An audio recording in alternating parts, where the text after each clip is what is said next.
mute their phones. Everybody's phone's on mute, I hope.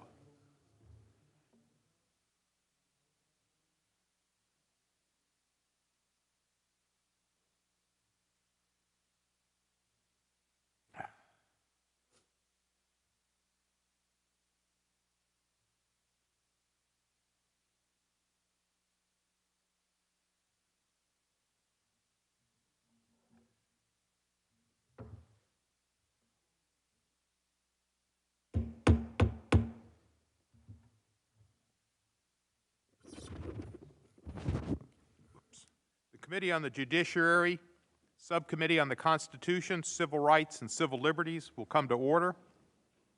Without objection, the Chair is authorized to declare a recess of the subcommittee at any time. I welcome everyone to today's hearing on continuing injustice, the centennial of the Tulsa Greenwood Race Massacre. Before we continue, I want to remind members that we have established an email address and distribution list dedicated to circulating exhibits, motions, etc. to members who might want to offer them at today's hearing. If you'd like to submit such, Judiciary Docs at mailhouse.gov, and they will be distributed. Finally, I'd like to ask all members and witnesses, both those in person and those appearing remotely, to mute your microphones when you are not speaking. This will help prevent feedback and other technical issues. For those in the room, I'd like to ask you to keep your face mask on at all times unless you're speaking or unless you're over 100 years old. For those in the room, that'll be our protocol. I now recognize myself for an opening statement. Mr. Ellis, Ms. Fletcher, welcome and thank you for coming. We appreciate it. Our hearing today serves two primary purposes. First, it is a commemoration of a milestone anniversary, the centenary of the Tulsa Greenwood Race Massacre of 1921, one of the most painful episodes in our nation's long and tortured history of race relations. Sadly, many Americans today are not even aware that this massacre took place, and I hope that this hearing can serve to educate the public about what happened. I myself was not aware, but Chairman John Conyers had a hearing early in my term in Congress, probably about 10, 12 years ago, and edified me and many in Congress. John Conyers needs to be recognized today for his commitment to justice and to the memory of the race massacre and for improvements in Tulsa. The second purpose of this hearing is to highlight many ways that the black community of Tulsa continues to suffer from the effects of the massacre.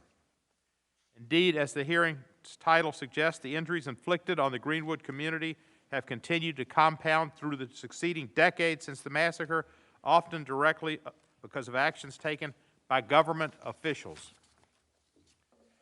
Over the course of May 31 and June 1 of 1921, a white mob burned to the ground the Greenwood community of Tulsa, one of the most prominent and thriving black communities in the country at the time, often referred to as the Black Wall Street.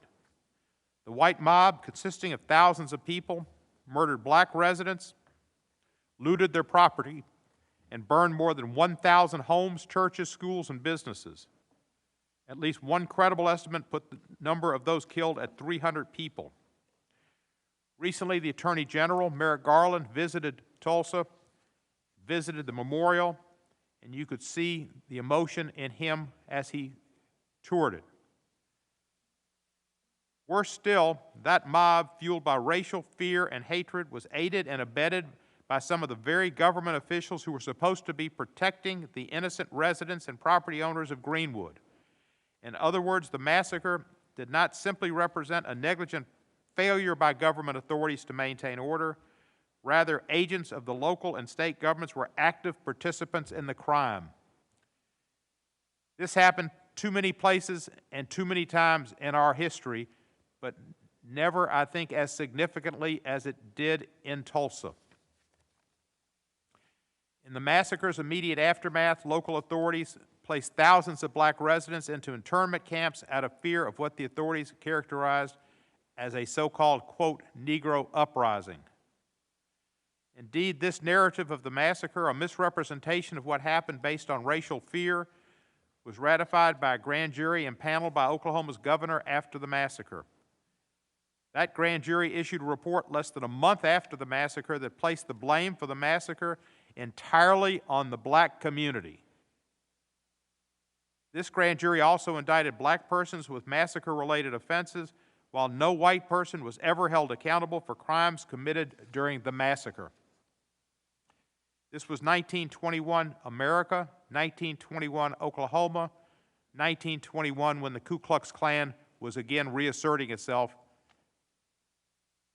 and the birth of a nation had just been shown a little bit prior to that in the White House.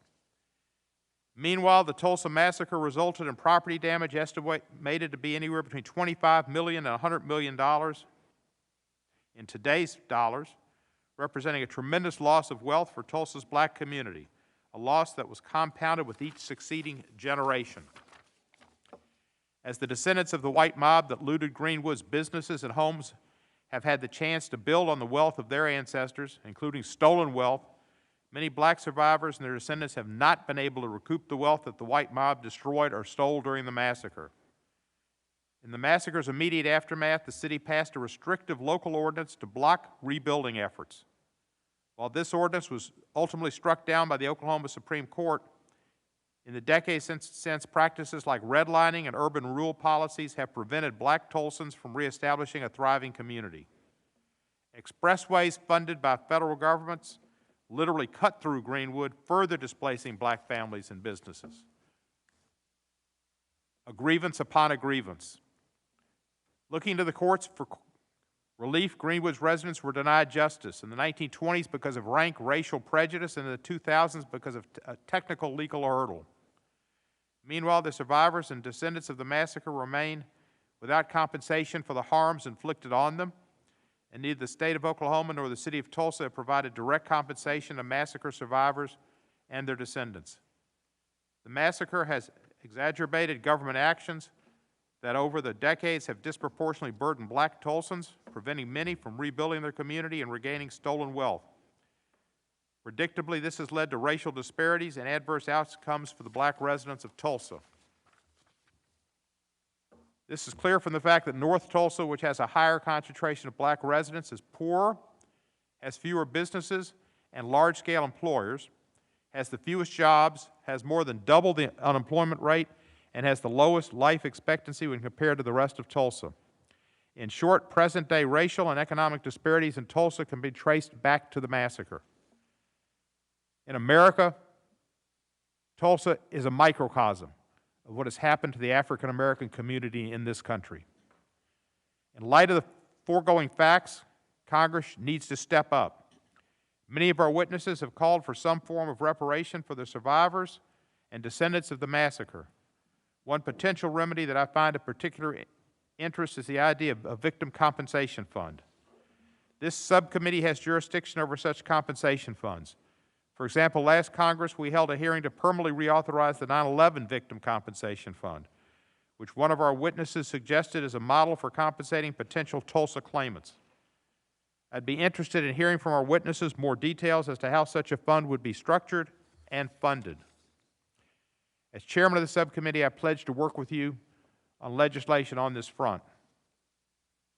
When the subcommittee last held a hearing on this topic back in 2007, we heard from the late distinguished historian John Hope Franklin, author of From Slavery to Freedom, a book I had as a classroom text at Vanderbilt.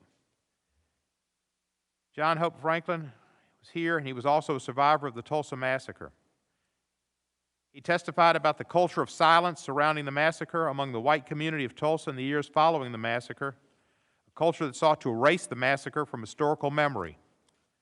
He also emphasized the importance of confronting and dealing honestly with historical truth. With John Hope Franklin, a historian of eminent Success and acclamation said then is true today. We must deal with historical truth.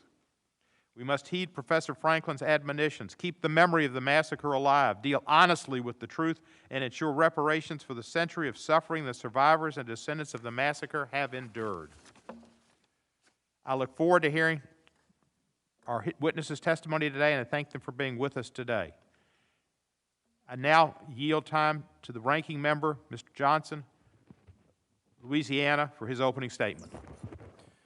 Thank you, Mr. Chairman. Thank you all for being here. First, I want to especially thank our witnesses. I know it took some effort for you to be here, and we deeply appreciate it. Particularly this panel, our first panel of two, because you are survivors of the Greenwood Massacre. And I am going to briefly repeat the history of that again, because as you say, Mr. Chairman, not enough Americans remember this sad chapter. But in 1921, Greenwood was a thriving commercial and residential district in Tulsa, Oklahoma. It was home to the city's African-American residents, as was said, and Greenwood hosted restaurants and churches and grocery stores and entertainment venues, clothing and jewelry stores, the offices of professionals like doctors and lawyers, and it led some to refer to it as the Black Wall Street. Unfortunately, the story of Greenwood is not just one of success, but the other side of that coin is it's a terrible, tragic story of violence and destruction. Between May 31 and June 1 of 1921, as many as 100 to 300 people were estimated to have been killed in the Tulsa Greenwood Race Massacre. Approximately 35 blocks of Greenwood, amounting to more than 1,200 homes and dozens of businesses, were burned, and as many as an additional 400 homes were looted but left standing. This violence was perpetrated by a mob of the city's white residents, and it took place during an era when racial violence was all too common. It's one of our nation's darkest chapters indeed. As I have said many times before, in America, we recognize that each of us is made in God's image, and that every single person has inestimable dignity and value. And our value is not related in any way to the color of our skin, where we're from, what we do for a living, what zip code we live in. All of us are created equally before God, and racism and racial violence violate the most fundamental principles of our great nation and the will of our Creator. While our country has its faults, we've obviously come a long way since the Tulsa Greenwood Race Massacre, and we believe our best days are still ahead of us. While it is important, obviously, that we recognize these terrible events that occurred 100 years ago, we also, at the same time, need to acknowledge that, thankfully, this event is not indicative of the broader reality that is present in our country today. Thank God for that. We must continue to move our country forward, to remain cognizant of the past, because we learn from our history, work to create a unified America that honors the value of every single citizen, regardless of their race, and provides a path of opportunity for those who work hard and seek it. America is a great country, and we are still on our way, as the Constitution's preamble says, to forming a more perfect union. In 1862, President Lincoln famously said, "In giving freedom to the slave, we assure freedom to the free, honorable alike in what we give and what we preserve. We shall nobly save or meanly lose the last best hope of earth." More than a century later, in his Time for Choosing speech, Ronald Reagan echoed that sentiment, and he said it this way, quote, "You and I have a rendezvous with destiny. We have a responsibility to preserve for our children this, the last best hope of man on earth," unquote. That remains our great challenge still today. We're working through that, and the testimony that you provide helps us because it gives us context and history and the things that we have to consider as we try to preserve this last best hope of man on the earth. I pray, and all of us do, that we remain faithful in that challenge. I again thank our witnesses for being with us this morning. We really do look forward to your testimony, and I'll tell you, we don't have many centenarians testify before our committees. So this may be, I would suggest we may be making history here today. We're really grateful you're here. I yield back, Mr. Chairman. Thank you so much. Thank you, Mr. Johnson. Appreciate Mr. Johnson's comments. And now I recognize the chairman of the full committee, who is, of course, responsible for the actions of this subcommittee as well, Mr. Nadler of New York. Thank you, Mr. Chairman. Today's hearing is an important opportunity to commemorate the Tulsa Greenwood Race Massacre of 1921 and to consider what legal and policy measures might be enacted to compensate the survivors, their descendants, and Tulsa's greater black community. Nearly 100 years ago, in what the late historian John Hope Franklin described as a firestorm of hatred and violence that is perhaps unequaled in the peacetime history of the United States, a white mob looted and destroyed nearly 40 square blocks of Tulsa's Greenwood district, a segregated yet vibrant black enclave whose prosperous businesses made it known across the country as the Black Wall Street. The reportedly 5,000 to 10,000 strong mob destroyed many of those businesses, along with the district's hospitals, churches, and private homes, leaving almost 9,000 Greenwood residents homeless. According to a 2001 report by an Oklahoma State Commission to study the massacre, one credible contemporary source estimated the death toll of 300 people, far higher than the official record made at the time. The 2001 Commission also found credible contemporary reports of mass burials. In 2018, the city of Tulsa finally began the process of locating these mass graves. It is only within the past year that state archaeologists pinpointed the location of one potential mass gravesite. Authorities are now taking steps to exhume the bodies for identification and reburial. I've said so before, and I'll say it again. The Tulsa Greenwood Massacre can be described as an act of ethnic cleansing, which was subsequently wiped from the history books for many decades, despite having made national news at the time. We are honored to have with us today some of the last remaining survivors of the massacre, and I welcome them. I appreciate the fact that this subcommittee can play a role ensuring that this history is never lost again by hearing directly from those who experienced the tragic injustice that unfolded in Tulsa during the overnight hours of May 31st and June 1st, 1921. In addition to commemorating the massacre's victims, this hearing is also another opportunity to consider the massacre's long-lasting repercussions for the survivors, their descendants, and Tulsa's greater black community, and what role Congress can play in remedying this historic injustice. The 2001 Commission report found significant evidence demonstrating not only that local and state authorities failed their responsibility to maintain civic order, but also that government agents actually aided the mob in carrying out the massacre. Thousands of black residents were interned for days and weeks after the massacre under the justification that it was for their so-called protection. A majority of the 2001 Commission members declared at that time that, quote, reparations to the historic Greenwood community in real and tangible form would be good public policy and do much to repair the emotional and physical scars of this terrible incident in our shared past. It is now 20 years later, and neither the state nor the city of Tulsa has directly compensated survivors or their descendants.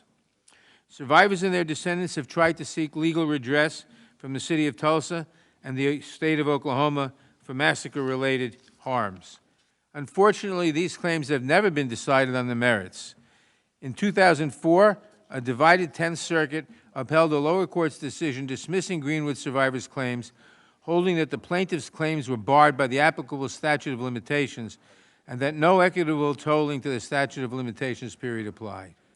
In 2007, when I was chair of this subcommittee, we held a hearing on legislation authored by the late former chairman of the full committee, John Conyers, that would have created a new federal cause of action for Tulsa Greenwood Massacre claimants that would permit their case to be decided on the merits.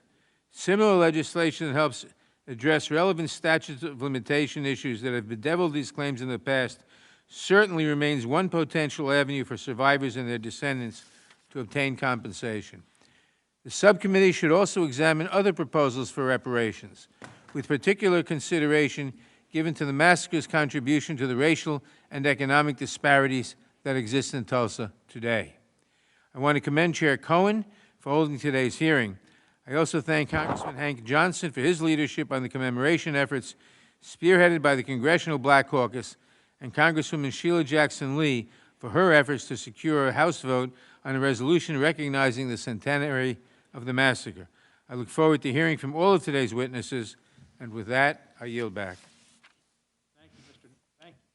Thank you, Mr. Nadler, and I, too, appreciate the work of Congresspeople Johnson and Sheila Jackson Lee for their work on this effort as well. I now recognize the ranking member of the full committee, the the gentleman from Ohio, Mr. Jordan, for his opening statement. Thank you, Mr. Chairman. Today's hearing, as the previous speakers have indicated, commemorates the 100th anniversary of the massacre that occurred in Tulsa, Oklahoma's Greenwood District in 1921. We are honored to have survivors with us here today, in particular Mr. Van Ellis and Ms. Fletcher. Thank you all for sharing your experiences with us. What happened in Tulsa in 1921 was as wrong can be, and today's hearing is important. It allows us to acknowledge the atrocity that took place in Tulsa in 1921 and learn from that tragedy. This hearing also allows us to reflect on our progress as a nation since the Tulsa Massacre. America, while not perfect, is an exceptional country. America is the best country in the history of the world. We are always growing, always learning, and always striving toward a more perfect union. And this hearing, where we can take stock of what happened in our past and learn from it, shows just how exceptional America really is. In recent years, we have seen the lowest unemployment rate for African Americans in history, historic criminal justice reform, and expanded educational opportunities. As we reflect on the past, we must discuss how we can empower the community affected by this tragic event with improved employment and educational opportunities. I look forward to all the testimony today, but particularly from the survivors of this tragedy from 100 years ago. Thank you again for all being here today, and Mr. Chairman, I yield back. Thank you, Mr. Jordan. We welcome our witnesses and thank them for participating in today's hearing. I will now remove my mask, and I will introduce each of the witnesses. And after each introduction, we'll recognize the witnesses for his or her oral testimony. Each of your written statements will be entered into the record. We ask you to testify in 5 minutes, but we will understand. To help you stay within that time, there are lights on your table, switches to green to yellow to indicate you have a minute remaining, and when it turns to red, it means your time has 5 minutes have expired, but we will be liberal in the first panel. For our witnesses testifying remotely, there's a timer in the Zoom view that should be visible at the bottom of your screen. I would like to remind all of our witnesses appearing on both panels that you have a legal obligation to provide truthful testimony, and that if you should not, you are subject to prosecution under the United States Code. Today we have 2 witness panels. On the first panel will be a very special group of witnesses, the 3 known remaining survivors of the Tulsa Greenwood Race Massacre. We're deeply honored that they have agreed to testify before us and eagerly anticipate hearing their firsthand accounts of that horrific days. We also know, for those witnesses who traveled to Washington, about your difficulties with your flight and delayed luggage, so we're even more grateful to have you here with us today. There's been an agreement the subcommittee will forego questions of the first panel, and we will simply, unlike most Congresspeople, just listen and learn. Our first witness is Ms. Viola Fletcher, also known, if I can, Mother Fletcher. Thank you. I don't have a mother, so thank you. Mother Fletcher is the oldest living survivor of the Tulsa Race Massacre. She was 7 years old when she lived through the massacre. Mother Fletcher, you are now recognized to testify.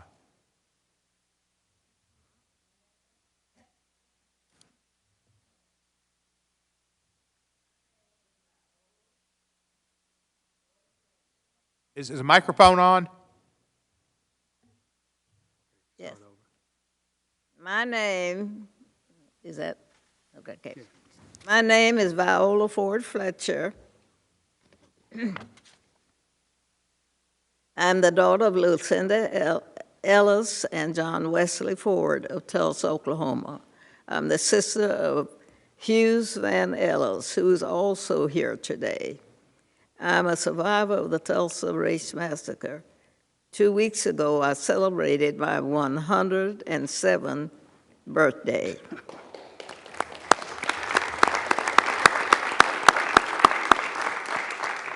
Today, I'm visiting Washington, D.C. for the first time in my life. I'm here seeking justice and I'm asking my country to acknowledge what happened in Tulsa in 1921. On May 31st in 21, I went to bed at my family's home in Greenwood. Neighbors of Tulsa, the neighborhood I felt asleep in that night, was rich, not just in terms of wealth, but in culture, community, heritage, and my family had a beautiful home. We had great neighbors, and I had friends to play with. I felt safe. I had everything a child could need. I had a bright future ahead of me. Greenwood could,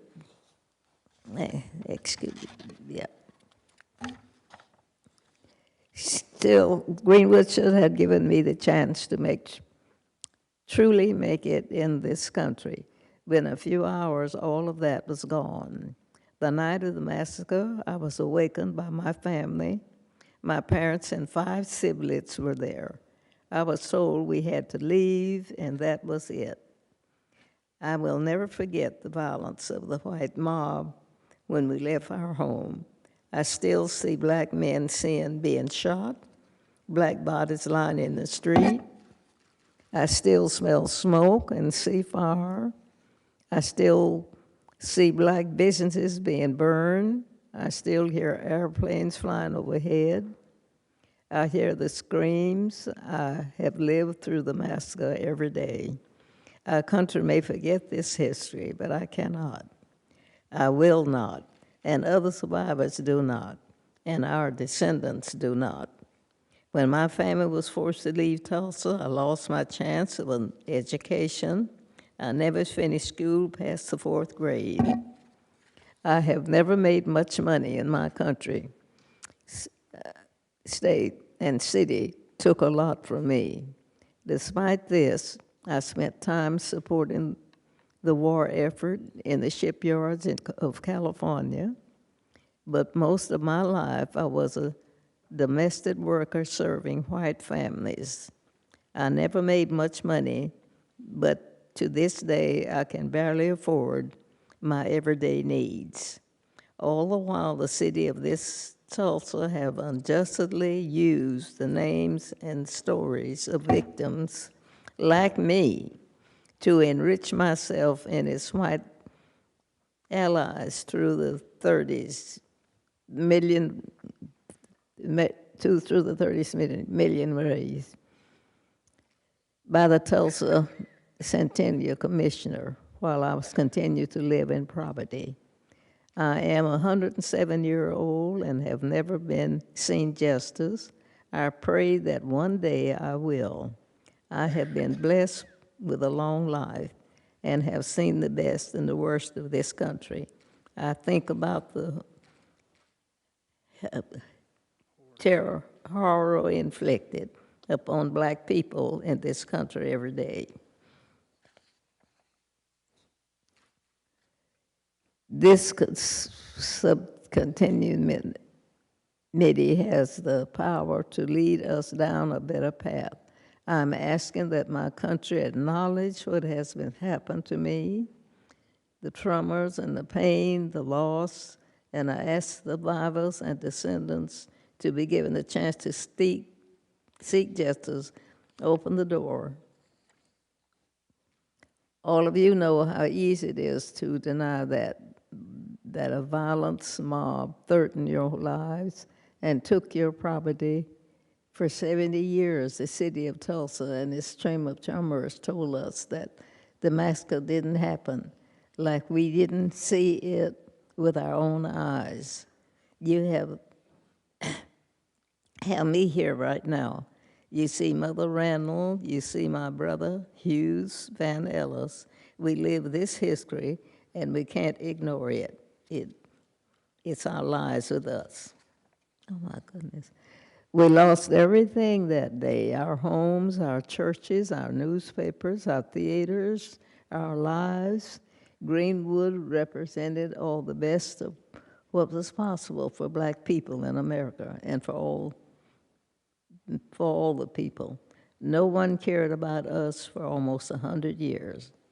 We and our history have been forgotten, washed away, this Congress must recognize us and our history. For Black America, for the white Americans, and for all Americans, that's some justice. Is that it? Thank you. Do you want to say anything else? I thought it was another page. Do you want to say anything else? Mm-hmm. Is there anything else you want to say? No, it's not. Thank you very much. We appreciate very much your testimony.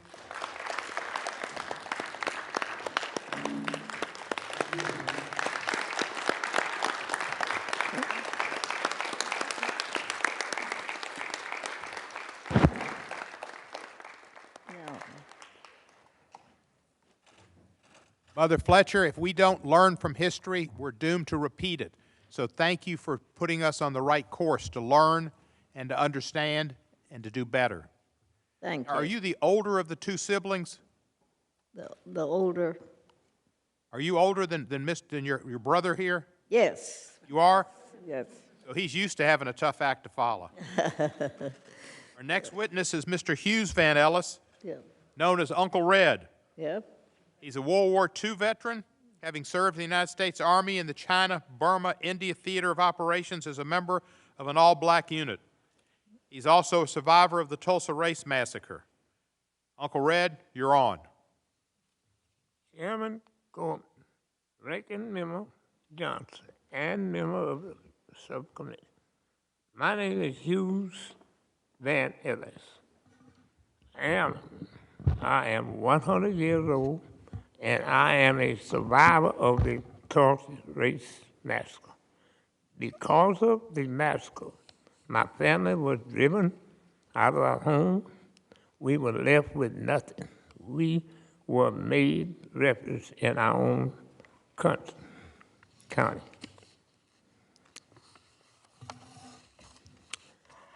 My childhood was hard, and we didn't have much.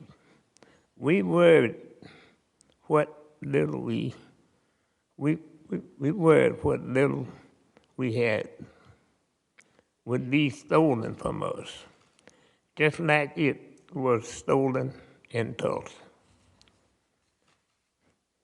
You may have been taught that when something is stolen from you, you can go to the courts to be made whole. You can go to the courts to get justice. This wasn't the case for us. The courts in Oklahoma wouldn't hear us. The federal courts said we were too late. We were made to feel that our struggle was unworthy of justice, that we were less valued than whites, that we weren't fully Americans. We were shown that in the United States, not all men were equal under law. We were shown that when black voices called out for justice, no one cared.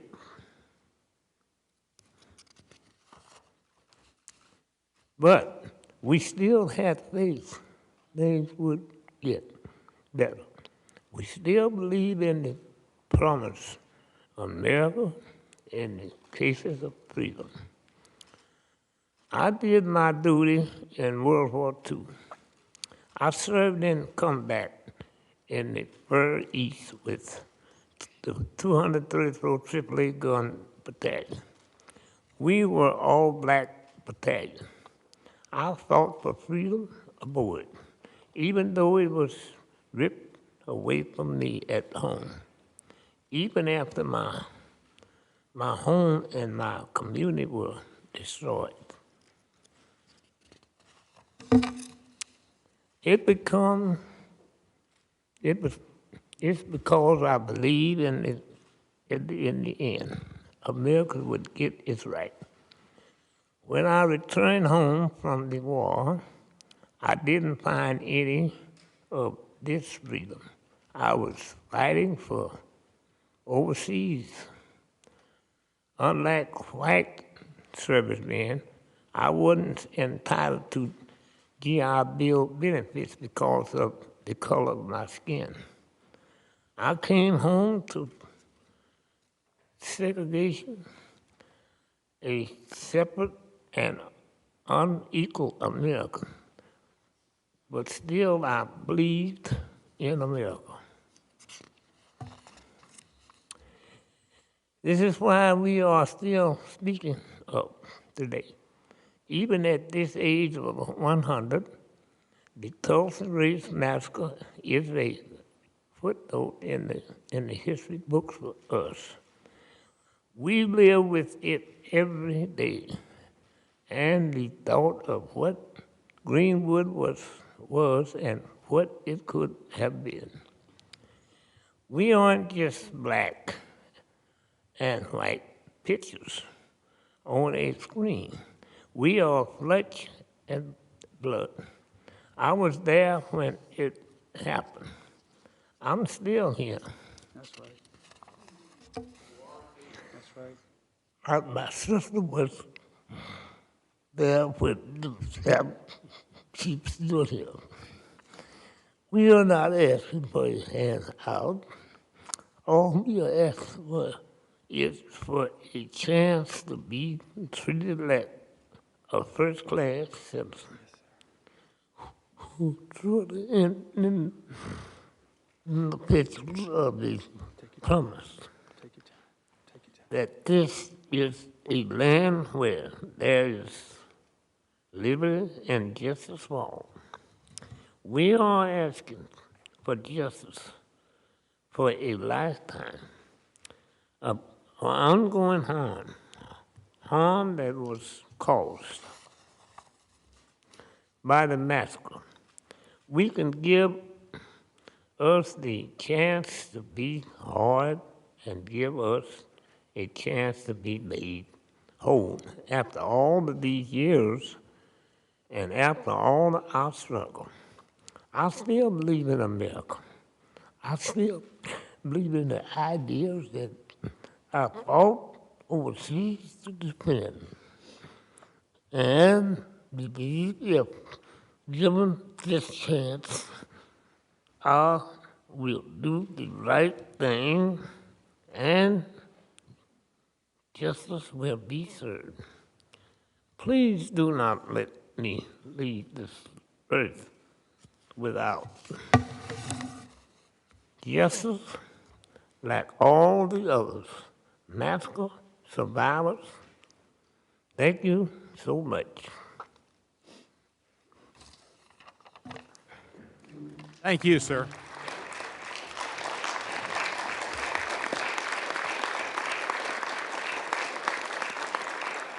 Do you want to say anything else?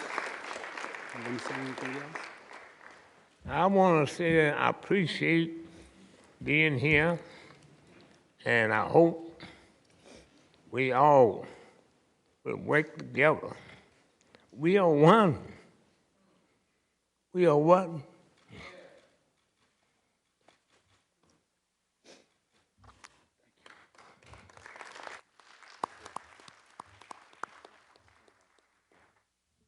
Thank you, Mr. Van Ellis, a.k.a. Uncle Red. The last witness on our panel is coming to us through Zoom, our reasonable facsimile of such, Miss Leslie Benningfield, Randle. Mother Randle was 6 years old when she lived through the Tulsa Race Massacre. Mother Randle will be joining us virtually. Mother Randle, you are recognized now.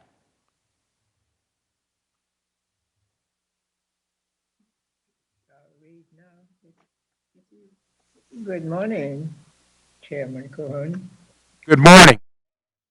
Ranking Member Johnson, and members of the subcommittee. I am blessed and honored to be here speaking with you today. It means a lot to me to finally be able to look at you all in the eye and ask you to do the right thing. I have waited so long for justice. My name is Leslie Evelyn Benningfield Randle. People call me Mother Randle. Today I'm 106 years old. 100 years ago, in 1921, I was a 6-year-old child. I was blessed to live with my grandmother in a beautiful black community in Tulsa, Oklahoma, called Greenwood. I was lucky. I had a home and I had toys. I didn't have any fear. I was a young child and I felt very safe. Thank you. My community was beautiful and was filled with happy and successful black people. Then everything changed. It was like a war. White men with guns came and destroyed my community. We couldn't understand why. What did we do to them? We didn't understand. We were just living, but they came and they destroyed everything. See, let's see. They burned houses and businesses. They just took what they wanted and out of the building. Then they burned the building, burned them. They murdered people. We were told they just dumped the dead bodies into the river. I remember running outside of our house. I just passed dead bodies. It wasn't a pretty sight. I still see it today in my mind 100 years later.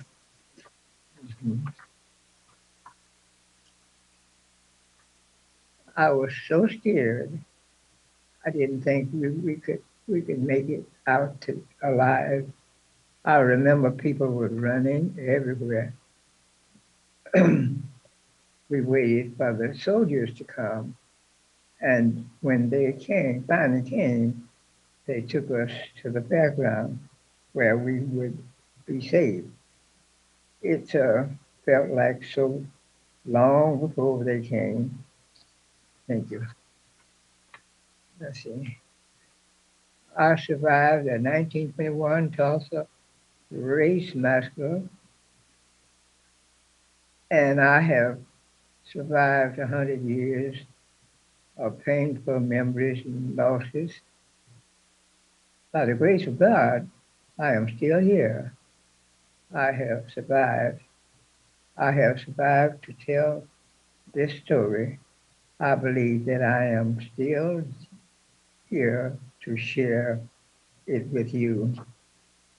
Hopefully, now you all will listen to us while we are still here. Some more? The white people who did this to us were filled with so much hate. It is disgusting that they hate us that they hate us for no reason except that we are black people. We know most of the people who committed these acts and died are dead now. The three of us here today are the only ones left that we know of. But just because these men are probably dead, the city and county of Tulsa the state of Oklahoma. And the Tulsa Chamber are still responsible for making it right, because it was they who caused the massacre, and it's continued on. The chamber helped ensure that we could not rebuild after the massacre, including holding us in intimate camps.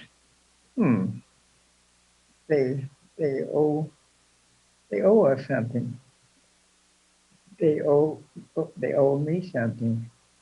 I have lived much of my life poor by opportunities. My opportunities were taken from me, and my community. North Tulsa, Black Tulsa is still messed up today. They didn't rebuild it. They sure did. It's empty. It's a ghetto. They have raised more than $30 million and have refused to share any with me or the other two survivors. They have used my name to further their fundraising goals without my permission. Now that's a crime, and misrepresenting my support of their upcoming continual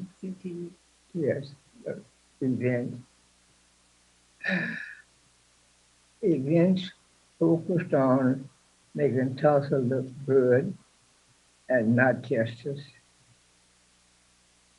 You can help us get some justice. America is still full of examples where people in positions of power, many just like you, have told us to wait. Others have told us it's too late. It seems like justice in America is always so slow or not possible for Black people. And we are made to feel crazy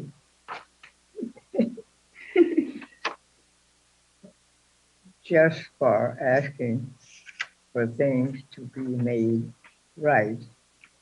There are always so many excuses for why justice is so slow or never happened at all.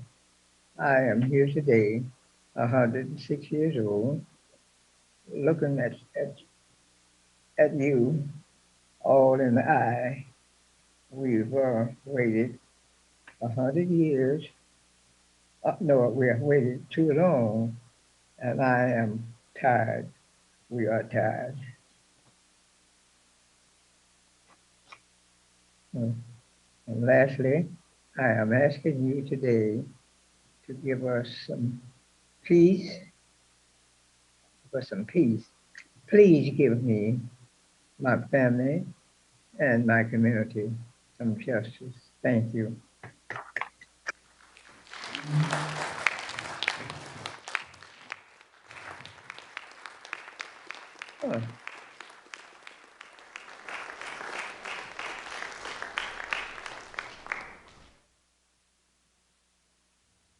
Thank you, Mother Randle. Thank you, Mother Fletcher and Uncle Red.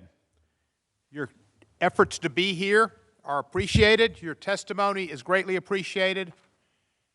As I was affected in 2007 by the testimony of John Hope Franklin, I know my colleagues on the panel and those who are watching will be affected by your testimony. Thank you so much. The subcommittee knows and thanks you for your strength and perseverance in telling these stories for the record and for future generations. We will now take a brief recess for you to be able to leave the committee room with our thanks and our appreciation, and then we'll go to our second panel. Thank you so much.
Thank you, Dr. Crutcher. Mr. Shannon, you here? Super.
Johnson had to take some personal business. He'll be back shortly. Our first witness on the second panel is the Honorable Regina Goodwin. Where is Ms. Goodwin? Oh, she's virtual. Okay, that's it. She's a member of the Oklahoma House of Representatives and a descendant of the Tulsa Greenwood Massacre. Representative Goodwin is a Tulsa native and currently serves as chair of the Oklahoma Legislative Black Caucus and is assistant minority floor leader. Representative Goodwin received a Bachelor of Fine Arts degree from the University of Kansas and completed master's coursework at Columbia College in Chicago, Illinois. I understand the Oklahoma House is in session today and that Representative Goodwin might have to briefly step out during points in her hearing to cast votes on the House floor. Thank you for being here, and you are recognized. Thank you so much. It is, first of all, I'd just like to say it's a privilege to be able, first of all, to hear from Miss Leslie Benningfield Randle at 106, Miss Viola Ford Fletcher, 107, Mr. Hughes Van Ellis, 100 years old. I have the pleasure of knowing these folks and knowing that they indeed are deserving of justice. I will say before I start my statement that I think really for right-hearted, right-minded folks, we've heard enough. It is beyond question that a massacre occurred in 1921. It's beyond question that death happened and murder happened and bombs from airplanes fell on Tulsa. And what holds us up for a century are those that would want us to just say, God bless America. Those that would want us to say that America is the greatest country that we could ever think of. But what we fail to understand is that as we are all American, we're not all treated as the best Americans should be. And I think that we've had a marvelous example of those that have given their lives, that have served this country. And even today, they say perhaps God allowed them to live this long just so they could see this day, to make it for the first time to Washington, D.C. And we hope that the welcome is real, and beyond us understanding what happened, we get it. We've been saying it for a long time, but beyond saying it and beyond hearing it, where are the doers of God's word? So we're just saying that beyond yeah, we feel sorry for you. You're nice senior citizens. Thank you for stopping by. They stopped by for justice. And I'm just hoping that right hearts and minds will prevail so that the John Hope Franklin that has passed on, who we had the privilege of knowing, he died seeking justice. My great-great-grandfather, James Henry Goodwin, he was in Tulsa. My great-grandmother, Carly Marie Goodwin, she was in Tulsa. My grandfather, Edward Goodwin, and my aunt, Anna Goodwin, all Tulsans, all survivors of the 1921 Race Massacre. They went to the courthouse, the district courthouse, in 1921. They were not too late. The statute of limitations had not expired. And they went saying that we had property, some 14 properties. We had a building at 123 North Greenwood. My great-grandmother talked of her silverware and her linen, and she talked about her feather mattresses, and she talked about the piano destroyed. She talked about the books in the library gone. And she had the courage when murderers were still walking the streets of Greenwood, when arsonists who thought that they should just light curtains on fire and destroy 35 square blocks. She had the courage in the midst of all of that chaos, all of that mayhem, to say, you took from me what was mine. We worked hard for what we had. We had a tight-knit Black community because segregation would not allow us to interact with our other human beings who just happened to be another color. And we made a great community. And when she went to the courthouse, she was rejected outright. So you can't say the statute of limitations ran out, but you can say what had run out and what we did not have in supply was justice.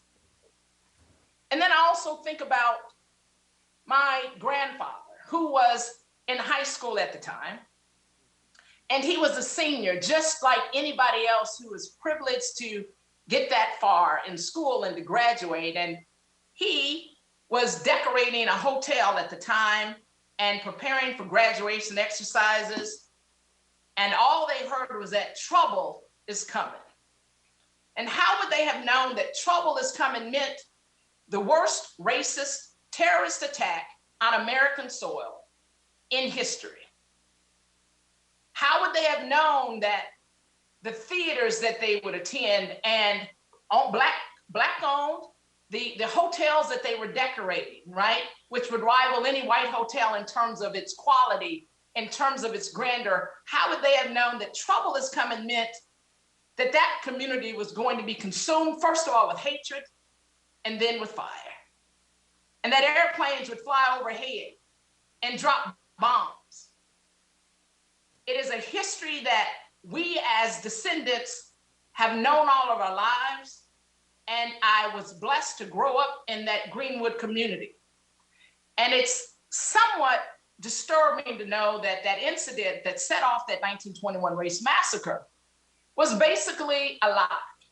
And it was a lie that took lives. It was that same old story about the scary, savage Black man who somehow was harming the white damsel in distress. And we know that was not even the case.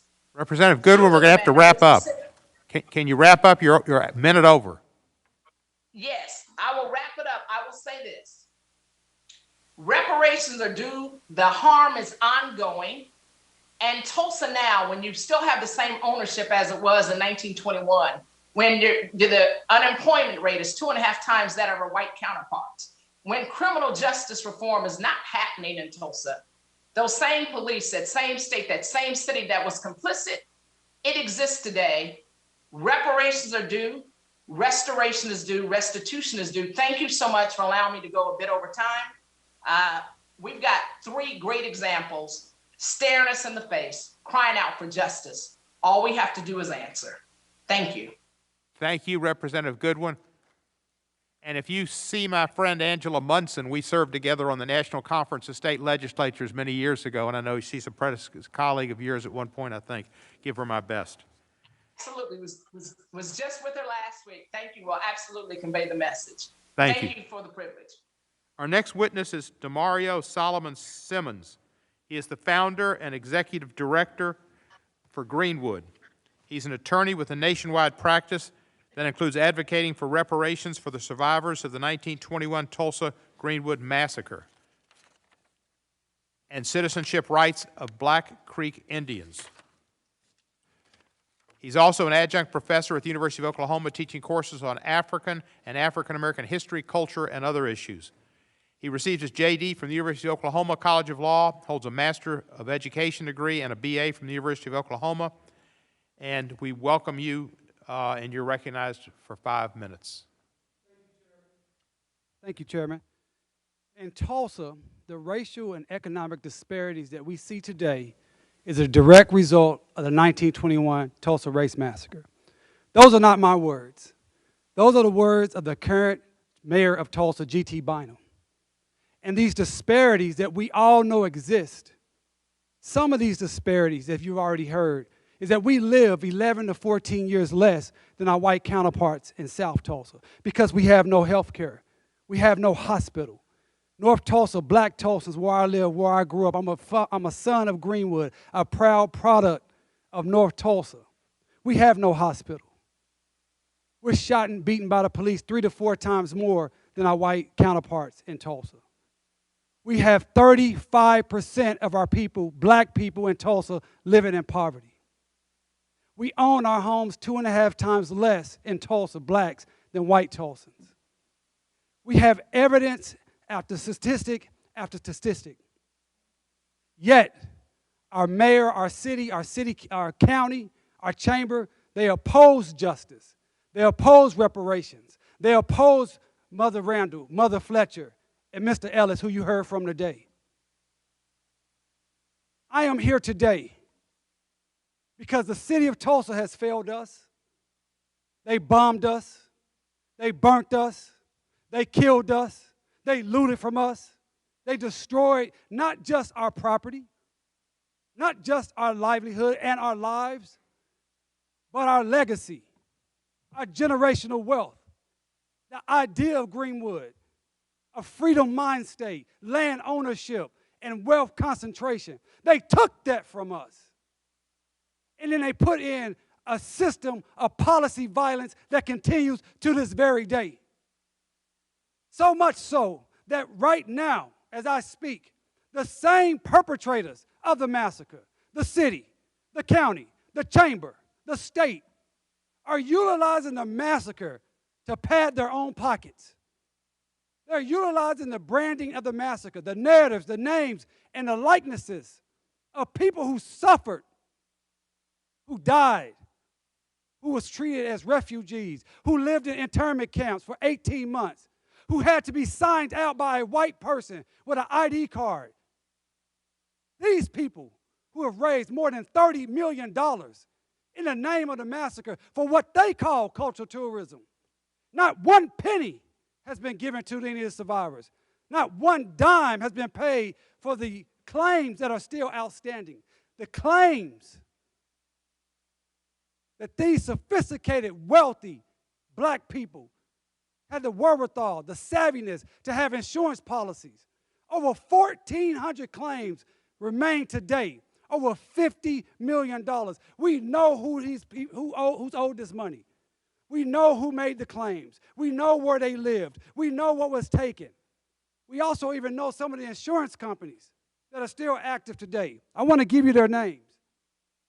CNA, AIG Companies, the Insurance Company of Pennsylvania, Westchester Fire Insurance Company, the Hartford, Great American Insurance Company, Insurance Company of North America, North River Insurance Company, California Insurance Company, Phoenix Assurance Company.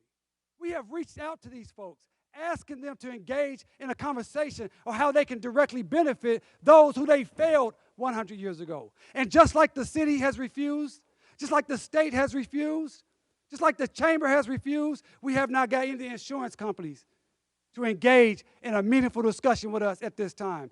The banks failed us. Thousands of the survivors of Greenwood lost their life savings in the banks because their bank books burnt up and they couldn't get their money out. And we've researched and found at least 17 of those banks we believe are still operating through Chase and Bank of Oklahoma. We want a conversation with them also. The courts failed us. There's been over 100 lawsuits filed on this issue, and not one has been heard on its merits. You heard from my clients. I have the great honor to serve as lead counsel.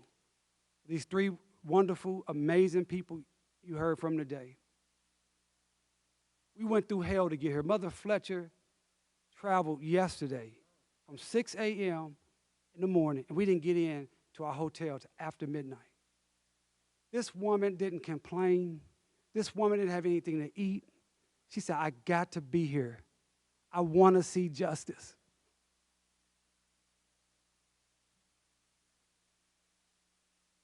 Representative Coyne, Representative Nadler, Representative Jackson Lee, I was here in 2007. I appreciate you still being with us. But as you know, we have lost so many since that hearing. Otis Clark, Dr. Olivia Hooker, John Hope Franklin. And even we've lost my great mentor, Charles Ogletree. He's not gone, but he's not with us. People who have fought. I'm literally standing on the shoulders of so much people who have suffered so long. We are coming to you. I am coming to you in the name of my community, my people, my clients, asking that you do for us what this Congress has done for the Japanese internment victims, what this Congress has done for the 9/11 terrorist victims. We're asking to be treated as full human beings. We're asked to be treated, that it is the belief in America that Dred Scott is not the law of the land, that the black man does have rights that America must respect. And I know my time is getting low, but let me just finish with this. Hal Singer. Show you how powerful this issue is. Hal Singer was a world-renowned musician. He was a Greenwood survivor.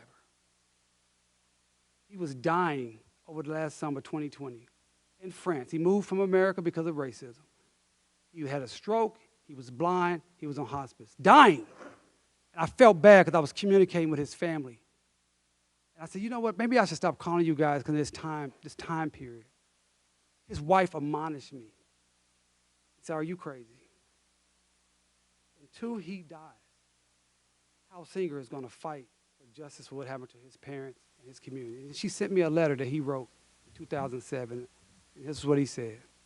I've never had a lot of faith in the legal system for black men. That's why I moved to France. And I know we will lose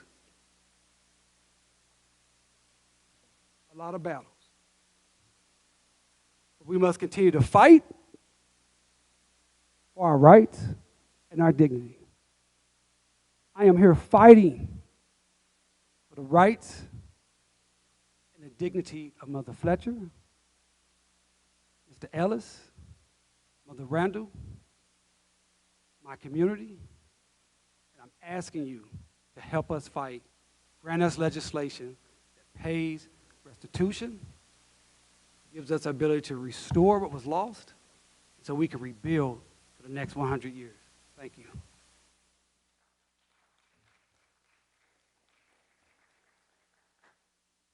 Thank you, Mr. Solomon-Simmons, and appreciate your being here and a continuum from 2007 and remembering Tree.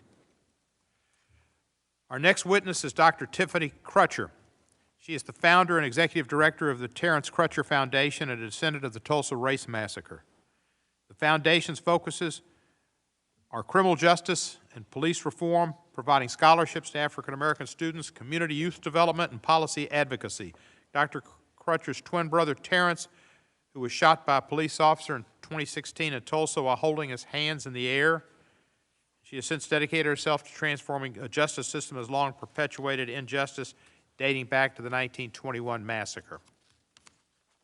Dr. Crutcher received a BA from Langston University and a clinical doctorate from Alabama State University. You're recognized for 5 minutes. Thank you so much, Chairman Goodwin, and to this esteemed subcommittee. Thank you so much for having us. My name is Dr. Tiffany Crutcher, and I'm the daughter of Reverend Joey and the late Leanna Crutcher, who recently passed away of COVID-19 in January. And I am the great-granddaughter of Rebecca Brown Crutcher, a survivor of the 1921 Tulsa Race Massacre. And as I sit here today in front of this body, in the very seat of our democracy, I know in my bones that she is here with me in this fight for justice. Reparations is simply making amends for a wrong, and that is what we are asking for today. 100 years ago, my great-grandmother was simply enjoying her life as a successful entrepreneur in Tulsa's Greenwood neighborhood.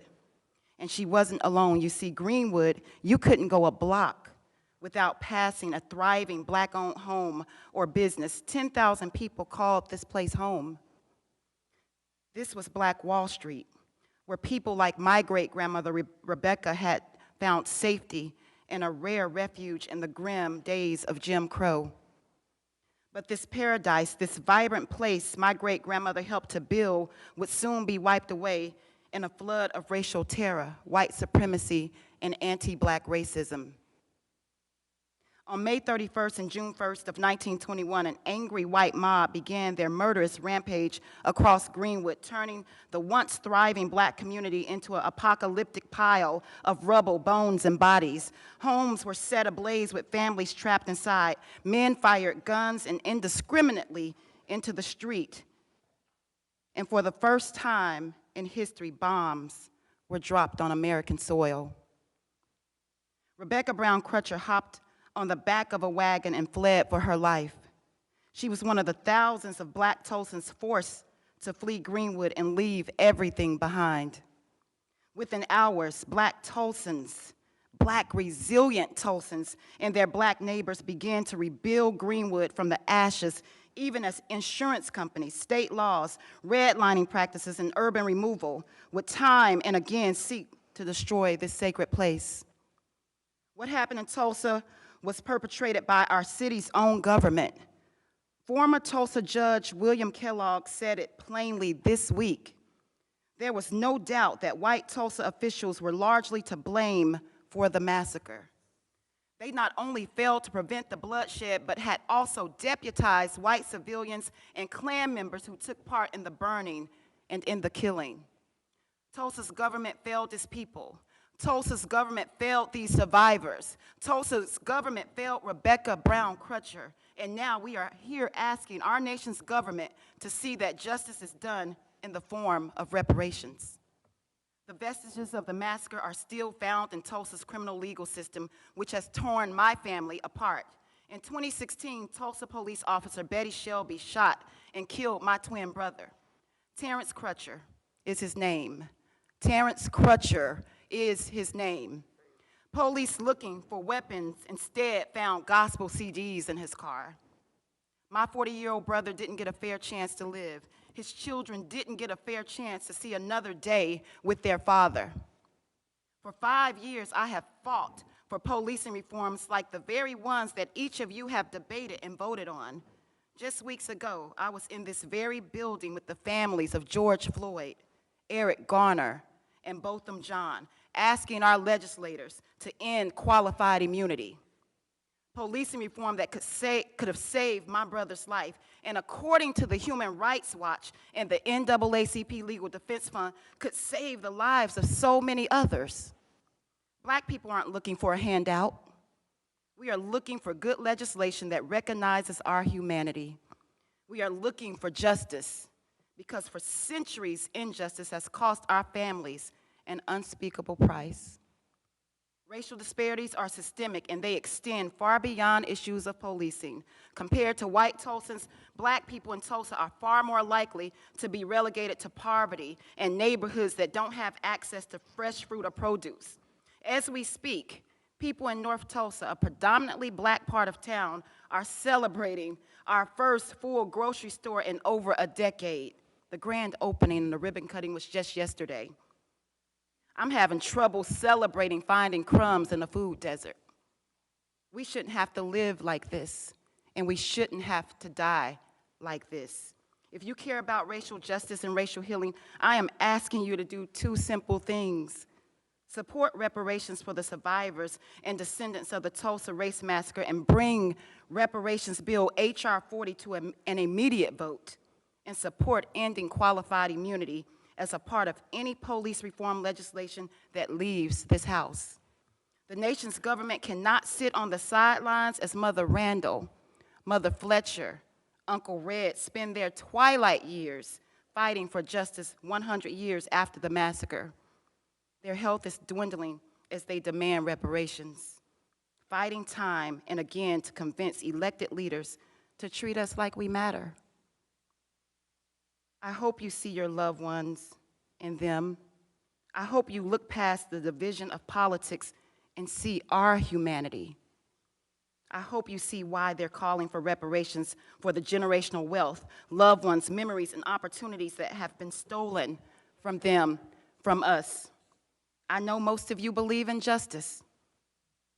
All we're asking for in Tulsa and Black communities across the U.S. is for repair, respect, and restitution. If Rebecca Brown Crutcher, Mother Randle, Mother Fletcher, or Uncle Red were a part of your family, would you want the same thing?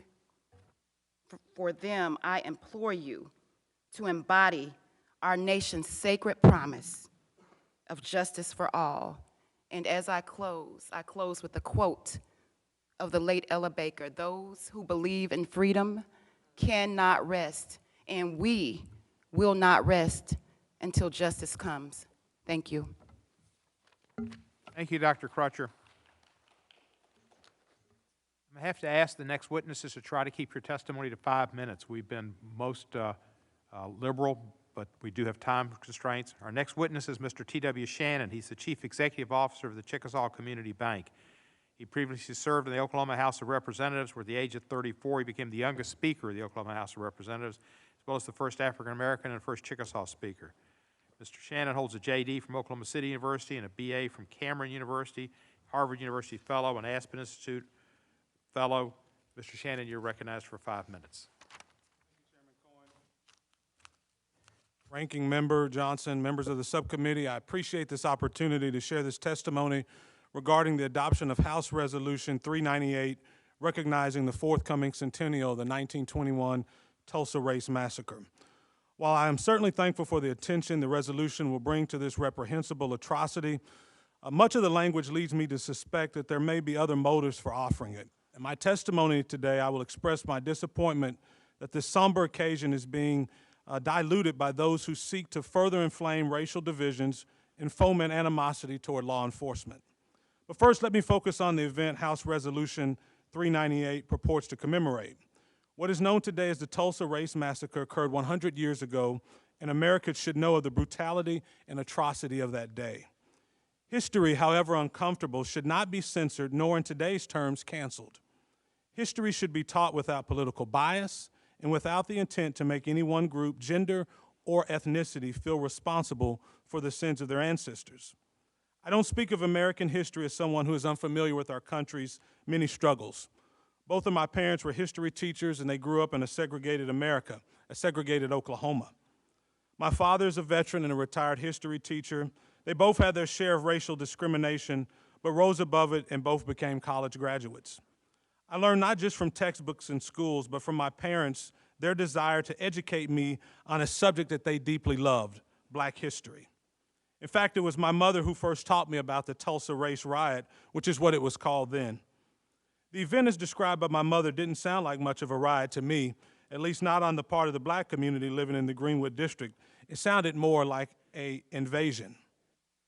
Yet she told me about the atrocities that this subcommittee knows well: the looting and burning, the lynching and killing, the utter destruction of an entire community that left hundreds dead and thousands homeless. She also taught me about the unparalleled prosperity of the Greenwood district. And I can't describe to you how inspired I was by her stories of countless Black-owned businesses, all thriving in their segregated economic bubble as a result and a symbol of modern capitalism. My mother, who grew up an hour away from Greenwood in Muskogee, another town with a thriving Black middle class during that time, also celebrated the entrepreneurship that was a byproduct of the strong families of Greenwood. She took great pride in teaching me how the fruits of capitalism took root and blossomed so enormously that the community was termed Black Wall Street. The fact that the Black community in Greenwood was so successful really made the destruction all the more painful for me to imagine. All that prosperity, not even a full generation removed from slavery, completely wiped out. Hundreds of families mourning the death of someone they loved. Thousands grieving a lost home or destroyed storefront. Many suffered all of those things all at once. This is the tragedy that should be our focus. Instead, I'm concerned the resolution that was adopted by the majority promises to stoke racial tensions by equating white supremacy with police brutality. It accuses law enforcement of a pattern of violence against Black people in the United States and state-sanctioned violence. This language, frankly, lands like a slap in the face to our honorable law enforcement officers and all who support them. As an American who appreciates the sacrifice and service of police officers across this country, I reject the false and divisive rhetoric found in parts of this resolution. Mr. Chairman and members, House Resolution 398 may mark the 100th anniversary of the Tulsa Race Massacre, but it does not honor the victims of that tragic day by seeking to further inflame racial divisions. The memory of those who suffered is not honored by generating animosity toward police officers. The families who grieved loved ones who lost livelihoods, those families are not honored by divisive rhetoric calculated to appease the opponents of law and order. Instead, we honor those who suffered and died and families they left behind by simply telling the truth about what happened. We honor them by educating America about the tragic day. But above all, we can honor them by giving their descendants a land of freedom and opportunity. I can think of no greater way to honor the legacy of Black Wall Street than to foster a new generation of Black entrepreneurs and business owners, generating wealth and jobs that lift whole communities out of poverty. But if the legacy of Greenwood teaches us anything, it is that if we want strong communities and a strong nation, it first begins with strong families. Mr. Chairman, Ranking Member Johnson, and distinguished members, I thank you once again for the opportunity to be here today and offer my testimony on this important topic. Thank you, Mr. Shannon. As the former speaker, you recognize that time is important. Thank you for your testimony. Mr. Clarence Henderson, who I believe is going to be virtual, is our next witness. He's the national spokesman for the Frederick Douglass Foundation. He was a participant in the sit-in protest at the Woolworth Lunch Counter in Greensboro, North Carolina in 1960. He also served on the advisory board for Black Voices for Trump. Mr. Henderson, you're recognized for 5 minutes. Thank you. It is indeed an honor to be a witness before this subcommittee. And the previous testimony has brought tears to my eyes from Mother Randle, Uncle Red, and Mother Fletcher. The 1921 Tulsa race riot was a dark and horrific time in America's history and should be recognized as such. It was a massacre that is virtually unmatched in the recording of history in America and should be acknowledged and recognized by Congress so that history does not repeat itself. This is one of the great lessons of history that shows us of the past divide of America. It is an American past and not an American present. If we study American history in chronological order, we will see that our progress has not been a straight line. There have been detours. Nevertheless, we see the progress that has been made. We see the ratification of the 13th, 14th, 15th, and also the 19th Amendment. If we look further, we see the various civil rights acts that have been implemented to recognize that we should judge people by their character and not the color of their skin. We see laws in place dedicated to the self-evident truth that is God ordained that we all are created equal. In every instance where Blacks have prospered and succeeded to the heights of business, academia, politics, and more, it has been accomplished not because government threw money at perceived problems, but because our will to succeed was given the freedom to break down boundaries and remove obstacles. Given the atrocity of the Tulsa Race Massacre with lives, homes, businesses, and millions of dollars of Black wealth destroyed, as well as mass incarceration, the Trump administration enacted policies that focus on building up the Black community. The conservative policies instituted during the Trump administration, namely the First Step Act, funding for HBCUs, opportunity zones, and $5 billion platinum plan, is diametrically opposed with what occurred in 1921. Such policies led to a free market, options in education, lower taxes, entrepreneurialism, and the freedom to choose one's own path. A true attempt to level the playing field for Black America and restore some wealth that had been destroyed. Unfortunately, like what occurred in Tulsa, some would like to effectively erase from collective memory the strides made to improve the Black community under the previous administration. As Frederick Douglass stated, the life of a nation is secure only while the nation is honest, truthful, and virtuous. When I look at our country today, I see a nation that has chosen to be governed by the rule of law and not the rule of man. The United States is great, not because it's perfect. I don't see systemic racism. I see systemic corruption. Yes, our past involved racial injustices. Yes, racism does exist. Yes, socioeconomic issues plague many of our communities. It is great, however, because the freedom of that all Americans have bestowed onto us by our Constitution, which gives us the ability to improve on our imperfections, to evolve from our past mistakes, and to get as close to true equality in comparison to anywhere else in the world. I hope this resolution is used to recognize a horrific past injustice so it is not repeated and not used as a political tool to promote systemic racism. I hope this resolution is not used as a political tool to cause legal enforcement of the law to cease and desist. I hope this resolution will not be used to politicize every facet of the nation's racial diversity for political gain to further exploit and emotionally cripple the Black community. As a participant in the 1960 Woolworth sit-in movement, I recognize freedom is not free. There's a price to be paid, and it is continuous. Thank you. Thank you, Mr. Henderson. Our next witness is Chief Egunwale Amushan.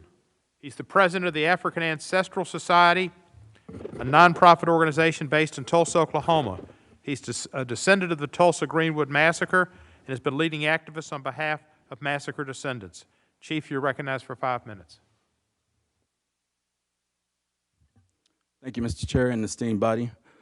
My name is Chief Egunwale Amushan. I'm the grandson of Raymond Beard Sr. and the grandnephew of Matthew and Mary Beard, all of whom were survivors of the 1921 Tulsa Holocaust massacre or any other matching descriptor. I was born and raised in Tulsa, Oklahoma. Today, I speak on behalf of those whose remains were dumped carelessly into the Arkansas River by the truckloads, those remains that cracked the concrete from beneath the highway built over them, those remains dumped in mass graves like the one I stood in October of 2020 during the mass grave investigation at Oaklawn Cemetery in Tulsa. As a member of the Mass Graves Oversight Committee, I stood in that trench with 12 coffins we uncovered.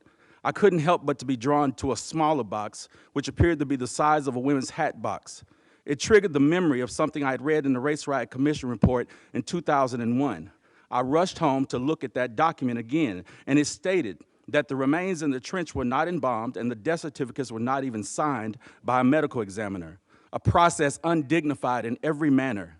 The document stated that Tulsa County paid Stanley McCune Funeral Home to bury 16 bodies in the city cemetery. The report states that 4 of the 16 bodies placed in the mass grave were badly burned, and one was that of a stillborn baby. When I returned, I looked again at the box in the trench. I walked away and wept for the soul of this child and the mother who would never know the whereabouts of her child, lost both in the womb and in the earth. Our family's journey to Greenwood actually started 139 years ago when my children's 4th great-grandfather named King Blue co-wrote a letter submitted to Congress and the House of Representatives, just as I am doing today. King Blue was the former slave of the Chickasaw tribal leader, Benjamin Colbert. he and other tribal representatives presented a document in 1882 called the Memorial of the Chickasaw Freedmen.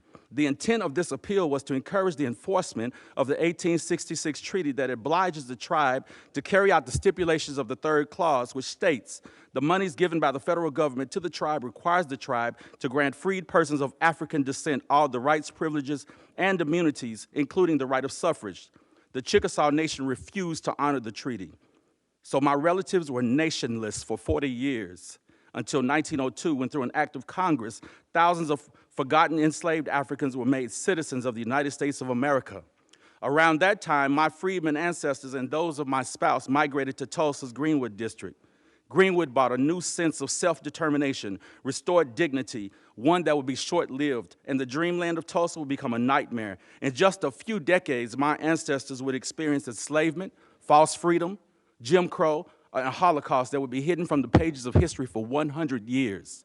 Fast forward, it wasn't until 1997 that I became deeply aware of the Tulsa Holocaust and its implications. However, I remained unaware of my family's involvement until my grandfather became a plaintiff in the reparations suit of 2003. I felt a full range of emotions and unanswered questions. And today I regret that I asked so many questions because I was unaware of the trauma that I was invoking. The long-term implications of the Tulsa Holocaust and urban renewal can physically be seen today. This is not a matter of past trauma, it is concurrent. It is concurrent trauma. The long-term implications, again, of this Holocaust can be seen physically today. The plot to destroy the black township of Greenwood was not a spontaneous act caused by a rumor in an elevator. It was premeditated as well as racially and politically motivated. Many who discover the story of Greenwood cannot believe such a place was built, nor can they believe that this type of terrorism happened on American soil, on domestic soil. The violation of the 14th Amendment was not the result of a crazed mob. This was a city-sanctioned violation. The event resulted in the deprivation of life, liberty, property, without due process of law, as well as the failure to provide equal protection of the law. Greenwood was a cultural, social, and economic incubator, an environment that provided apprenticeship and other high standards. Its economic, political, and social stability. Most importantly, it provided a safe place to finally heal and detox, individually and collectively, from the effects of post-traumatic slave syndrome. According to the 2019 story in the Harvard Gazette, the property damage in today's numbers were estimated to be as high as $200 million. The highest form of devastation was the mental suffering that resulted in high rates of PTSD and other forms of psychological morbidity such as depression, anxiety, and homelessness. Many of those who speak of Greenwood often reference the resilience of Greenwood's inhabitants because they rebuilt much of the district by 1925, and I'm winding down. As remarkable as it is, only an estimated 40% of those original inhabitants actually returned to Greenwood. My grandfather's elder siblings were his caretakers. Both disappeared after the massacre, never to return. Their home and laundry business was burned to ashes. We later discovered that my great-uncle Matthew Beard fled to Los Angeles, where he and his wife changed their first names to conceal their identity. One cannot imagine the trauma of not knowing if a family member is dead or alive. Now I understand why my grandfather always said, "No news is good news." My grandfather would return to Greenwood in the 1940s to see it destroyed again in urban renewal. And this is my last paragraph. In 2003, my grandfather passed away a few months after becoming a plaintiff in the reparations lawsuit filed by Johnny Cochran and Charles Ogletree. According to the Supreme Court, this case would not be heard because the statute of limitations had run out. Today, the same city responsible for the crimes of 1921 are leveraging the suffering of 3 living survivors and their descendants in the name of tourism. When I look my oldest son in the eyes, I wonder if the charred baton of justice will burn in the palms of his hands, or will it be cleansed and cooled in the river of restitution? Thank you, sir. We appreciate your testimony and your work. Our next witness is Dreisen Heath. She is a research advocate at the U.S. Program of Human Rights Watch. She's an expert on reparations and reparatory justice and has authored reports and publications highlighting victims' rights to seek full and effective reparations that are proportional to the gravity of the human rights violations at issue, including acts of racial discrimination as dictated by international human rights law. Previously testified before us on H.R. 40 in February. She had received a bachelor's degree from Wesleyan University. Ms. Heath, you are recognized for 5 minutes. On behalf of Human Rights Watch, it is an honor to be here today. Thank you to Chairman Cohen, Ranking Member Johnson, and the subcommittee for this opportunity to testify at such a critical time in our nation's history, nearly 100 years since the 1921 Tulsa Race Massacre. I am a Tulsa native, born in Tulsa, just miles down from the historic Greenwood District, where my young parents settled for several years among a loving and nurturing Black community that was still reeling from the white supremacist domestic terrorism that defined their lives forever. Growing up, I would hear stories from my parents describing the stark differences between neighborhoods in North Tulsa versus South Tulsa, the disappearance of Black Wall Street, and the constant fear that came with walking the same streets as the KKK. Black community members shared oral histories with them about the aftermath of the massacre. Many said that they never knew where their neighbors went and never heard from them ever again. I later learned that after the massacre, Tulsa city officials promised full restitution and reparations to Black Tulsans, but instead turned their backs on them and worked to block financial contributions, including medical help, preventing rebuilding efforts, and even ordering Black Tulsans into poor conditions in concentration camps. No one was ever charged with the crime for the violence or compensated for the loss of life and economic devastation. I'd never imagined that would eventually bring me back to Tulsa would be the continuation of the massacre and the degradation of Black life. The research of Human Rights Watch brought me back home, and not because Tulsa's Greenwood District was restored to the prosperous Black economic hub it once was, but because abusive and unchecked police violence, a legacy of slavery and the massacre, stole the lives of Terrence Crutcher, Joshua Harvey, Joshua Barre, and many others. According to our research, police violence in Tulsa occurs in the broader context of poverty, racial inequality, and the deprivation of key human rights. Because of the impacts of destructive anti-Black policies like redlining, urban renewal, and highway construction, Tulsa today remains deeply segregated, and Black neighborhoods are underdeveloped and under-resourced, especially in North Tulsa. Black Tulsans live less than their white counterparts, have higher rates of infant mortality, and lower medians of wealth. Today's historic Greenwood District is just a couple square blocks showing growing signs of gentrification and displacement. So you see, time has not healed all wounds in Tulsa. Over the past 100 years, thousands of survivors and their descendants have died awaiting justice. The legacy of the massacre remains a bloody stain that will continue to define this country until reparations are paid. Under international human rights law, the city of Tulsa and the state of Oklahoma have a responsibility to provide full and effective reparations that is proportional to the gravity of crimes committed, as recommended in our May 2020 report. Reparations must be paid immediately to the 3 known living survivors of the massacre, Mother Randle, Mother Fletcher, and Mr. Van Ellis, to the descendants of massacre victims, and to the broader Black community that has not seen intergenerational wealth and economic opportunity. If we can't fully account for one of the worst incidents of racial violence in the US, then who are we as a people, and what does this country actually stand for? The plight of Black Tulsans is not their own will to survive, but the government's unwillingness to fully support their survival. There is a clear call for what's right and what's just, and that call is for comprehensive reparations determined by impacted community members at all levels for which harm has occurred. Tulsa's Black community is not celebrating the centennial of the massacre. They are mourning the loss of their community and the loss of opportunity.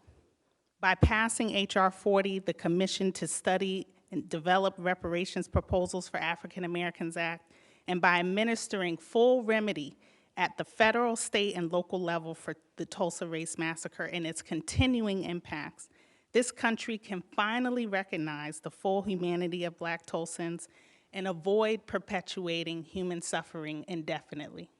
Thank you. Thank you very much. Our final witness is Mr. Eric Miller.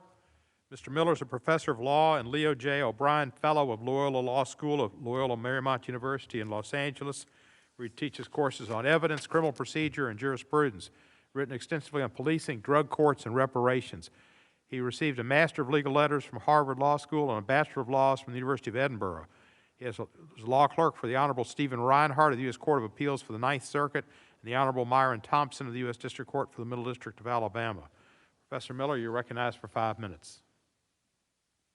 Mr. Chairman, members of the committee, we have heard that today's hearing on justice for the Tulsa Massacre is racially divisive.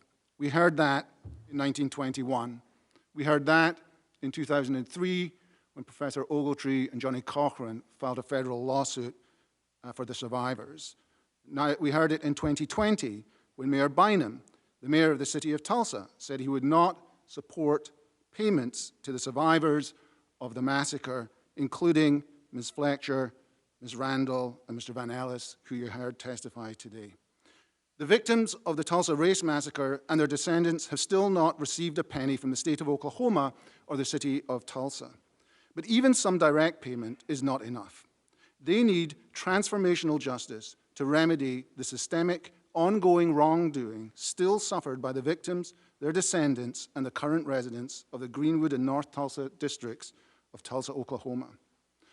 To provide an appropriate remedy, we must understand the nature and scope of the wrongdoing and its impact on the victims.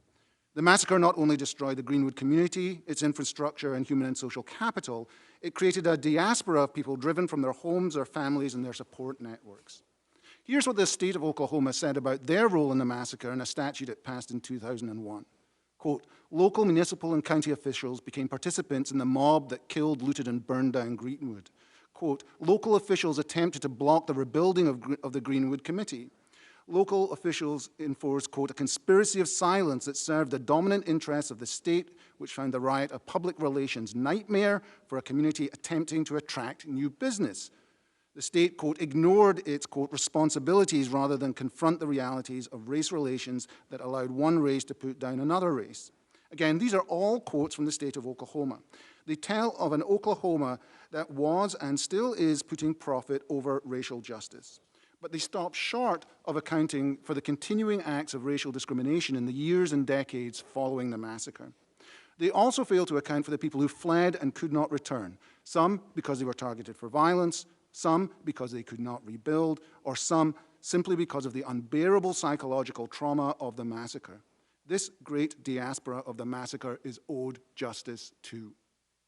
Typical reparations remedies include trust funds, a commission to identify the victims and their descendants, some permanent historical record, some form of direct payment to the victims, and college scholarships for the descendants. That's roughly what Congress provided for the victims of Japanese internment.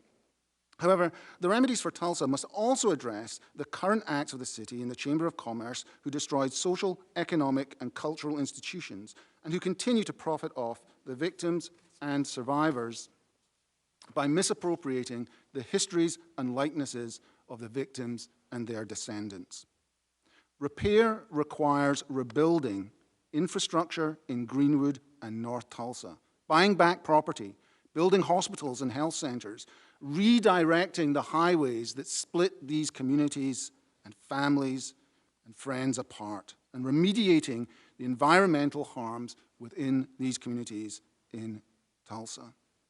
These are the engines of its economic, but also its social and human capital. Repair also requires addressing the trauma and hurt experienced by the diaspora of descendants that exists around the country and around the world. The lead plaintiff in the 2003 federal case, which I was proud to be part of, John Melvin Alexander, a World War II and Korean War veteran, said that, quote, the white person can't realize what they've done to the black people here, end quote. The enduring trauma of the massacre marked the survivors and their descendants, and still does, as you heard from so many people, to this day.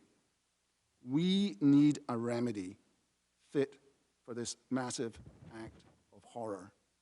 We've come here to Congress to ask you to pass it. Thank you. Thank you, Professor Miller. We'll now proceed under the 5-minute rule with questions, and I'll begin by recognizing myself for 5 minutes. Mr. What? I know is Mr. Sullivan, are you available for questions? Is he here? Well, let me start with Mr. Miller then. I'd like to have Mr. Sullivan for a question, but Professor Miller, some argue that the harms are in the past, that most of the victims and perpetrators are dead, which is all true, and there's no party responsible for the harm, nor any party entitled to receive compensation for the attack. What is your response? Well, my response is that we can still see the ongoing harms of the Tulsa Race Massacre to this day. Remember, all the families lost all their property in the massacre. They couldn't get their money returned by going to the courts. They couldn't get their money for their property by going to insurance companies. And so it was a devastating financial loss for over 10,000 people in Tulsa, Oklahoma. People fled the city. Families were split apart. And so infrastructure was destroyed. And that sort of destruction has continued over time as the city tried to rezone Greenwood, tried to prevent building back, and when people did build back, the city continued to target Greenwood for racially divisive urban development, driving a freeway through the middle of the community, splitting the community apart, dividing it from the rest of Tulsa. So the acts of the city, of the Chamber of Commerce, of the state, of the county, have continued from 1921 to 2021 to target this community. So it's been a continuing problem, and there's been no efforts at any remediation. Is that correct? That's correct. Worse, they've made it worse. And let me ask you this.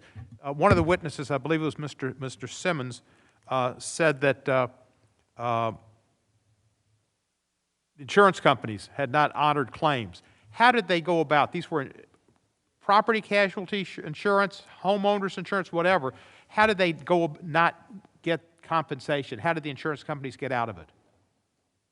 They said there was a riot clause in the insurance and refused to pay up.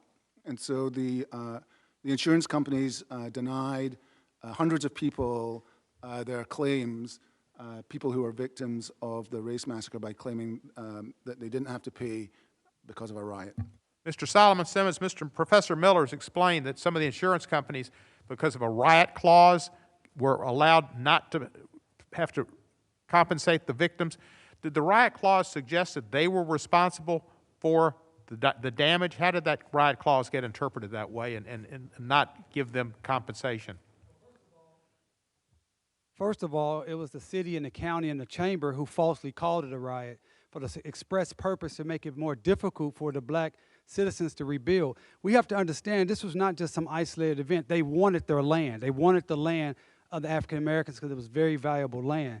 And our belief and our understanding of through our research that these insurance companies, they didn't do their due diligence. They didn't come down and do an actual investigation. They just took the false narrative that the city and the county and the chamber provided and said, that's good for us. We don't have to pay anything. And we have these particular claims. Happy to give this to your office, Representative Cohen, listing of each claim made, the specificity, and who they made it to. Thank you. We had a similar situation in Memphis. There was after the Civil War, they called it a riot for the longest time, and of course it was a massacre. And the city was involved as well, in the police, and perpetrating it. In Oklahoma, as I understand it, the police, the law enforcement, participated in the massacre. Is that correct? That's absolutely correct. It's the same spirit that runs from 1921 to 2021. This is my client right here. I represent the Crutcher family who has suffered from police violence. Her brother was shot with his hands up in the air. So I take great exception to what Mr. Shannon had to say about being divisive. We suffer in Tulsa. I don't know. He's not from Tulsa. I'm from Tulsa. Tiffany's from Tulsa. Chief's from Tulsa. Dreisen's from Tulsa. We suffer at the hands of the Tulsa police. You also heard the name of Joshua Harvey. It's another client of mine, a young man that was tased 27 times to death by the Tulsa Police Department, and none of the officers were disciplined. Betty Shelby was not disciplined for shooting her brother. None of the officers who had witnesses leave the scene on video violated multiple policies. Not one of those officers are disciplined. And you know what? After the massacre, in our papers, they said for this to never happen again, and this being the rise of quote-unquote nigger town, we need to aggressively police these niggers to make sure that they don't rise again. That is what we deal with here in Tulsa. That is the over-policing in my neighborhood, North Tulsa, 36th Street North. My time has expired, but thank you. We'll try to get back, and now we'll recognize Mr. Johnson for 5 minutes. Thank you, Mr. Chairman. Speaker Shannon, you obviously had a historic rise and very successful career in the state, and we acknowledge that. And I was struck by your testimony. You testified in part that you were inspired by the pre-massacre success of Greenwood, the stories that your parents told you, the history teachers that were in your house, because it represented an American success story where, despite facing horrific racism and other aspects of their lives, Tulsa's African-American residents could flourish economically and socially and culturally. And you noted that that story can still inspire young people today. So the question is, what are some ways that we can emphasize great stories like that to build up and strengthen individuals and communities? Thank you, Ranking Member Johnson, for the question. As a former resident of Tulsa, you know, I think when we think about the narrative that we tell ourselves, I'm always concerned with this narrative of telling people that look like me that they can't succeed in this country, because it's just not true. This country is a land of systemic opportunity. It is not a land of systemic racism.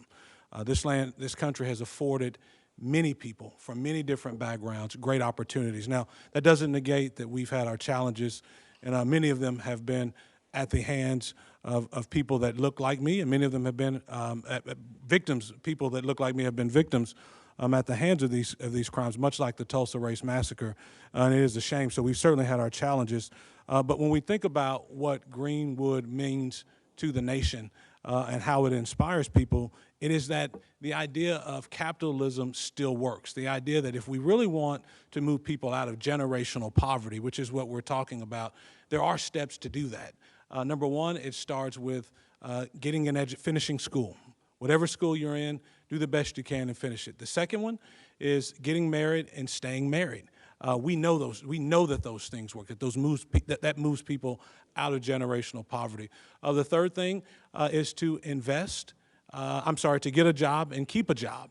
That's the third thing. Number four is to invest and save. And number five is to give back to your local community.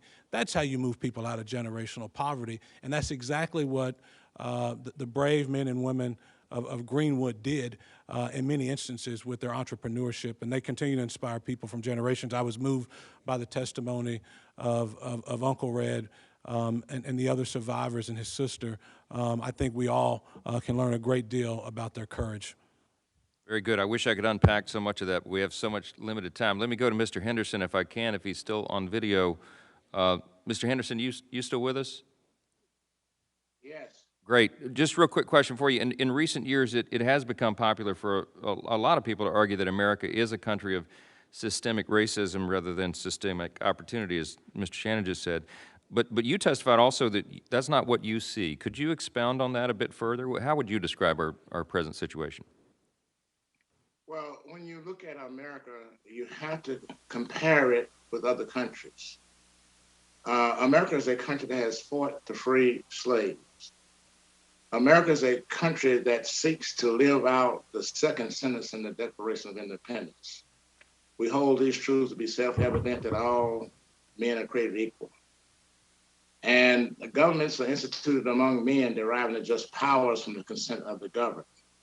So it is we, the private citizens, that determine how this country will move forward. And we need to recognize that elections matter and understand the system that we live under. We keep going to another race of people asking permission. When you look at the free market capitalistic system, you don't have to ask permission. You can actually fail your way to success. When you look at Thomas Edison, when you look at Booker T. Washington, that failed so many times, but got knocked down, but would not give up. So America's a great country if we look at it from the right direction. All it offers is a great opportunity. We need to take advantage of it.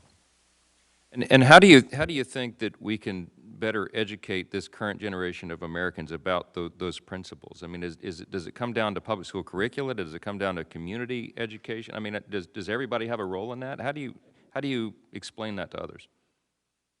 Everyone has a role in that. We need to go back to classical education, where we teach people how to think as opposed to what to think.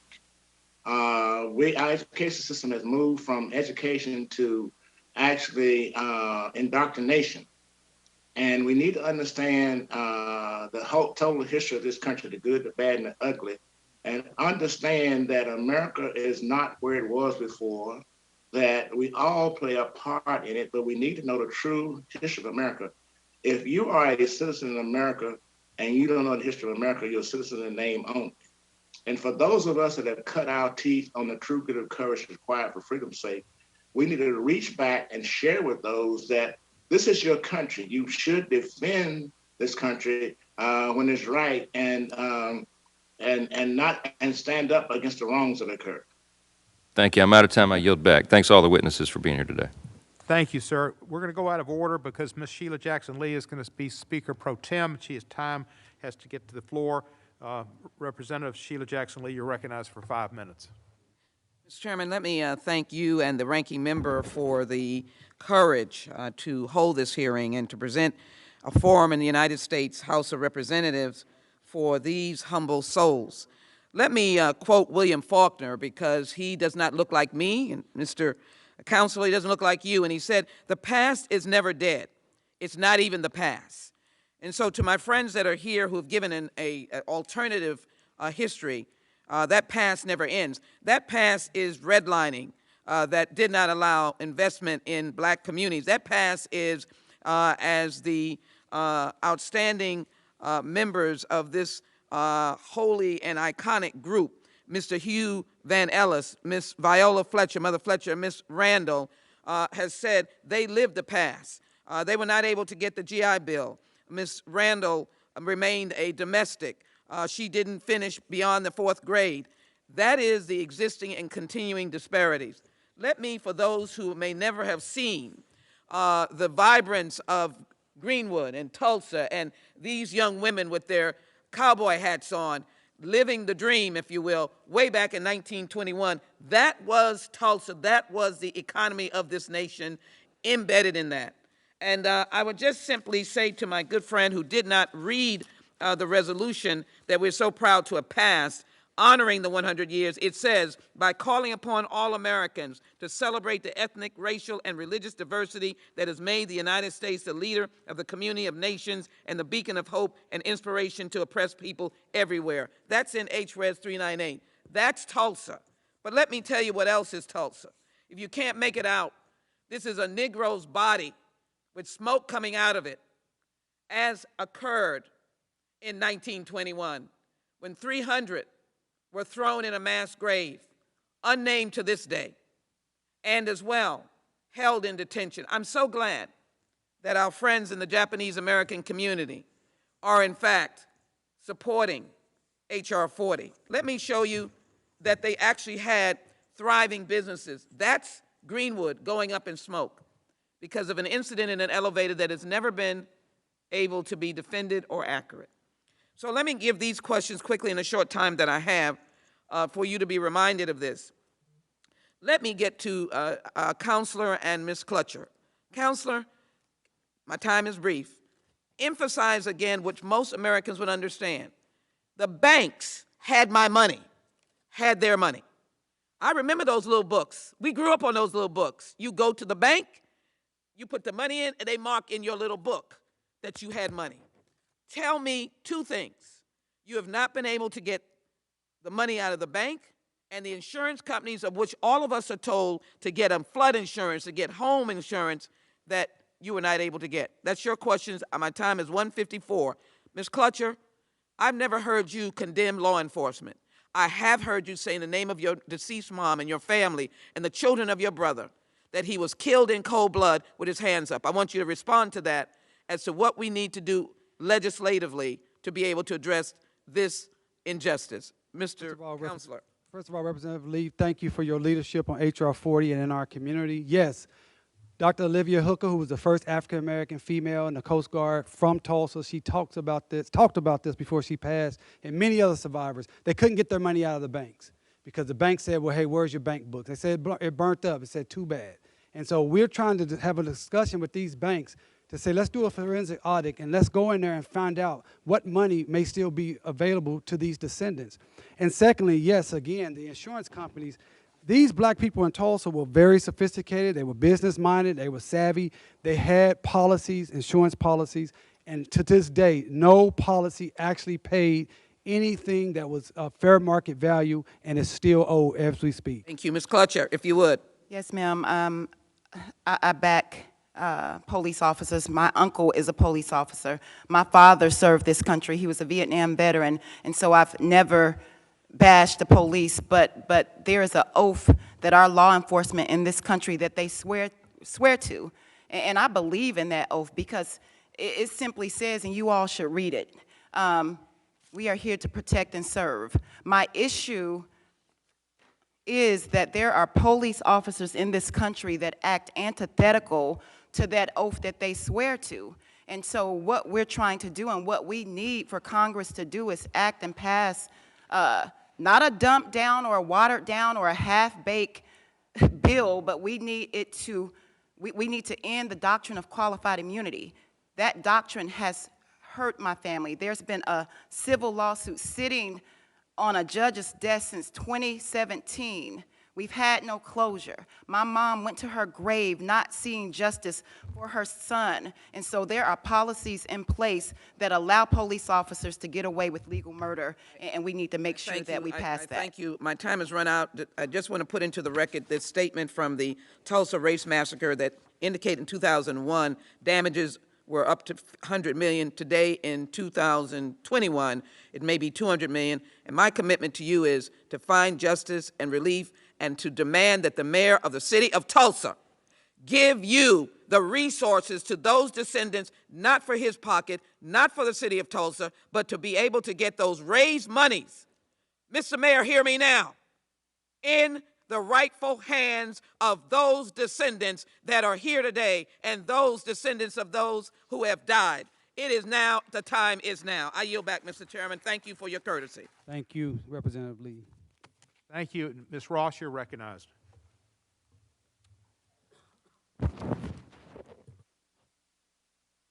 Thank you, Chairman Cohn and Ranking Member Johnson, for holding this extraordinary and important hearing.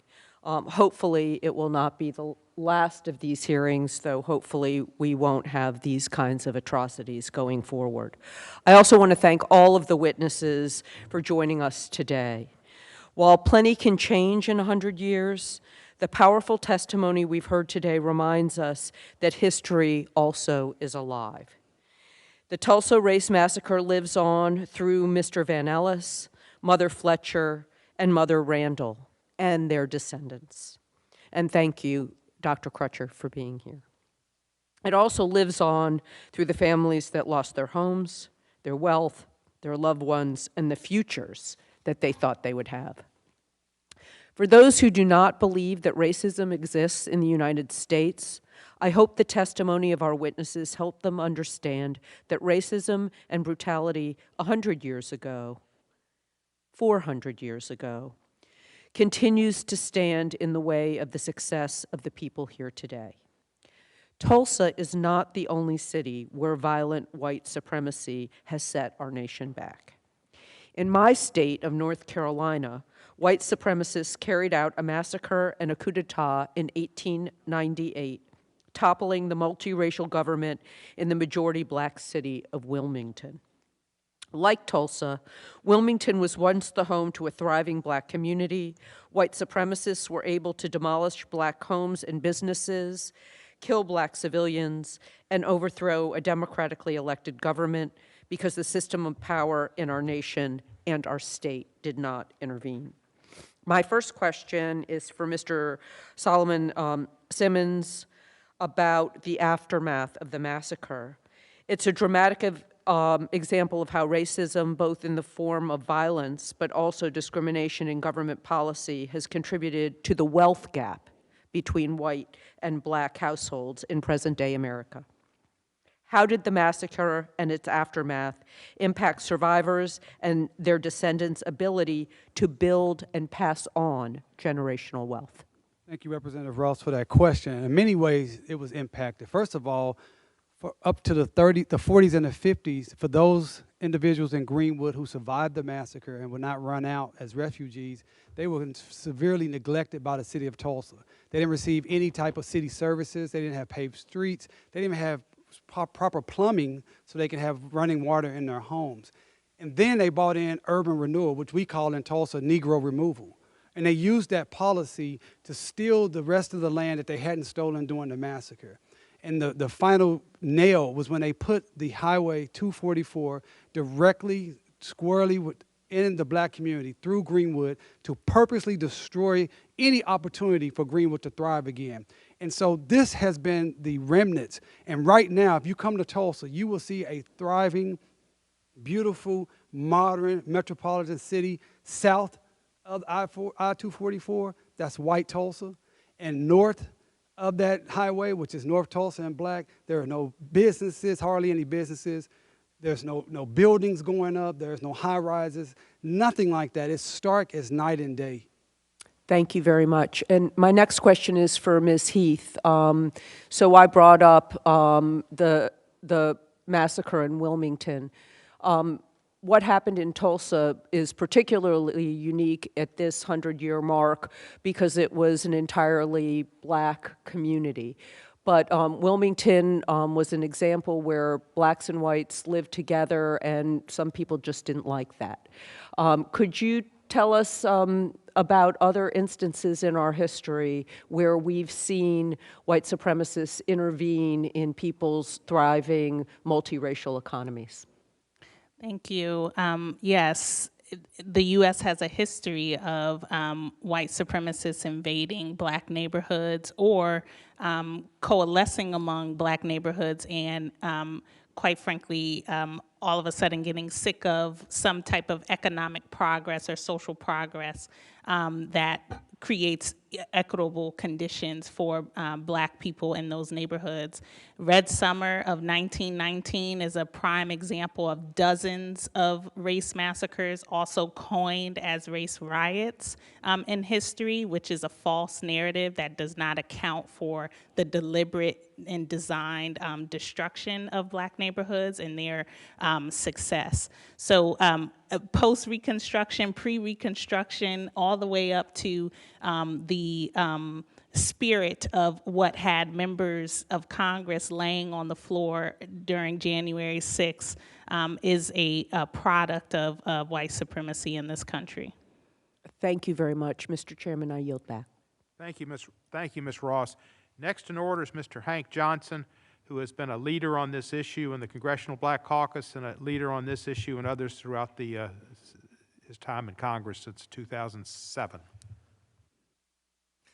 Thank you, Mr. Chairman, for holding this very important hearing, and I also want to thank the survivors of the massacre who spoke on the first panel and shared their stories with us today. As the 100th year anniversary of the Tulsa Greenwood Massacre approaches, we must examine this part of our history, lest we be bound to repeat it. The massacre of black lives may have been the deadliest, but it certainly was not an isolated event. Black people in this country continue to fight against racist violence even today, and the legacy of racist violence. We cannot let our future be defined by hate any longer and by racism any longer. Later today, I will introduce the Tulsa Greenwood Massacre Accountability Claims Act, which will create a federal cause of action for massacre-related claims. The victims of this atrocity have been denied justice for far too long. Similar legislation was previously introduced by my friend, former Congressman and former Chairman of the Judiciary Committee, John Conyers. I'm honored to continue his legacy in this way. Ms. Heath, why is congressional action so important to create accountability, and why is accountability so important after atrocities such as Greenwood? Thank you. As you heard from Mr. Miller and Mr. Solomon-Simmons, the courts have failed to deliver justice necessary and hear the merits of these atrocities, and therefore legislative remedy is incredibly important post any serious or gross human rights violation, such as the Tulsa Race Massacre, or including acts of racial discrimination, which include housing, education, employment, racial discrimination in the U.S. today impacting Black people. It is incredibly important that repair mechanisms are proportional to the harms that were committed and not just symbolic. In the case of Greenwood, material damage was done, including moral damage, which should be compensated for. And under international law, there are various forms of reparation in addition to financial compensation, legal and institutional reforms also that need to be administered in the case of Greenwood. All forms of repair, given the damage that was done in Greenwood, need to be on the table in order to provide full restitution to the gravity of the harms and crimes committed. Thank you. Attorney Solomon-Simmons, would you care to respond to that question? Well, again, because this body, this Congress has shown the ability throughout our history with the Japanese internment camp survivors, the 911 Commission, it's important for Congress, the United States of America, to say, you know, what happened to these people were wrong. We have the power to remedy it, and we should remedy it. We must have accountability for what happened in Greenwood. Because if we don't have accountability for what happened in Greenwood, it will only happen again. It's not enough just to know something happened so you won't repeat it. You have to know its consequences that it happened. So far, has been any consequences from anyone at this point, and we're hope and pray that we can get some consequences from Congress. Thank you. Ms. Heath, are you aware, and Professor Miller, are you all aware of any instances in this country where Black people have received reparation for harm done to them? Yes, in 1923, the Rosewood Race Massacre occurred 2 years after the Tulsa Race Massacre. Victims in the 1990s were compensated, including their descendants, with scholarships. In addition, North Carolina compensated victims of forced sterilization for a discriminatory eugenics law. So reparations have been paid, but not to descendants of enslaved Africans at the grander level, and also in this case of Tulsa and many other incidents of racial violence. If we think broadly about reparations, the federal government has actually already made it possible for African Americans, for example, Black farmers, to sue to gain some compensation. So Congress has taken a lead on this before. And you might need to turn your microphone on, Professor. Was it already on? Oh, sorry, thought it was on. Did you not hear me? All right. So Congress has taken a lead on this before, for example, with the Black farmers legislation, and I'm glad that Congress is taking a lead on it again. Thank you. So H.R. 40 or the Tulsa Greenwood Massacre Accountability Claims Act would not be new. It would not be unique. It would not be a trailblazer. It would just be a continuation of justice that has been afforded to certain victims of racism in this country throughout our history. Is that correct? That's correct, and it's worth recognizing that states themselves, California has been a leader in affording this sort of relief to, for example, victims of Armenian genocide, braceros, Holocaust survivors, and so it's long overdue for African Americans as well. Thank you, and I yield back. Thank you, Mr. Johnson. Ms. Garcia from Texas is recognized for 5 minutes. Thank you, Mr. Chairman, and thank you so much for bringing this hearing forward. I think it's historic, and just the courage and the tenacity and just the wherewithal of the survivors to be here with us this morning and to share their stories was very, very, very moving and compelling. And I hope that more Americans get to see it. I hope that children get to see it. I hope anyone who studies history see it. So thank you for doing this, and I'm so glad that also you are live streaming this to make sure that people make note. It's a shame, 100 years since the Tulsa Greenwood Race Massacre, and we still find ourselves striving for equal justice under the law for all Americans. You know, Uncle Red said it best. We all need to work together because we are one. We all need to work together because we are one. So it is important that we commemorate the centennial anniversary of this massacre to educate new generations of our country's history, to learn from it and heal from it in order to restore justice for the Greenwood District community as well as many other long-suffering communities alike. That's why I am a co-sponsor of H.R. 398, the resolution. And like President Biden has said, to heal, we must understand. To heal, we must understand. And that's why I also support H.R. 40 and am a proud sponsor together with many others here in Congress. And today I've learned of yet another bill that would help restore justice for all, and that's the Accountability Act that Mr. Johnson just mentioned, and I'll certainly sign up to be a sponsor in that bill. And I agree with our nation's top law enforcement official, Attorney General Merrick Garland, that we're obligated to protect each other. That's why highlighting this event 100 years later, when racial hatred drove individuals to carry out unspeakable acts of violence against our own fellow Americans, teaches us about the evils that are perpetuated by white supremacists. Let's be clear, we will not rest until there is justice for all. If you listen to the words of Mother Fletcher, she said that she has lived this massacre every single day, every day. We owe it to her and all the others to make sure that we make change, and we do it now, not later. Hate because of the color of one's skin shall never win. We cannot let it win. America prevails when we come together in peace, and as Uncle Red said, we are one. So I want to begin with you, Attorney Simmons. You know, I noticed in, it may have been your written testimony that groups even like Sinclair Oil loaned them the planes. You know, we hear it, and the chairman asked questions about, you know, the insurance companies.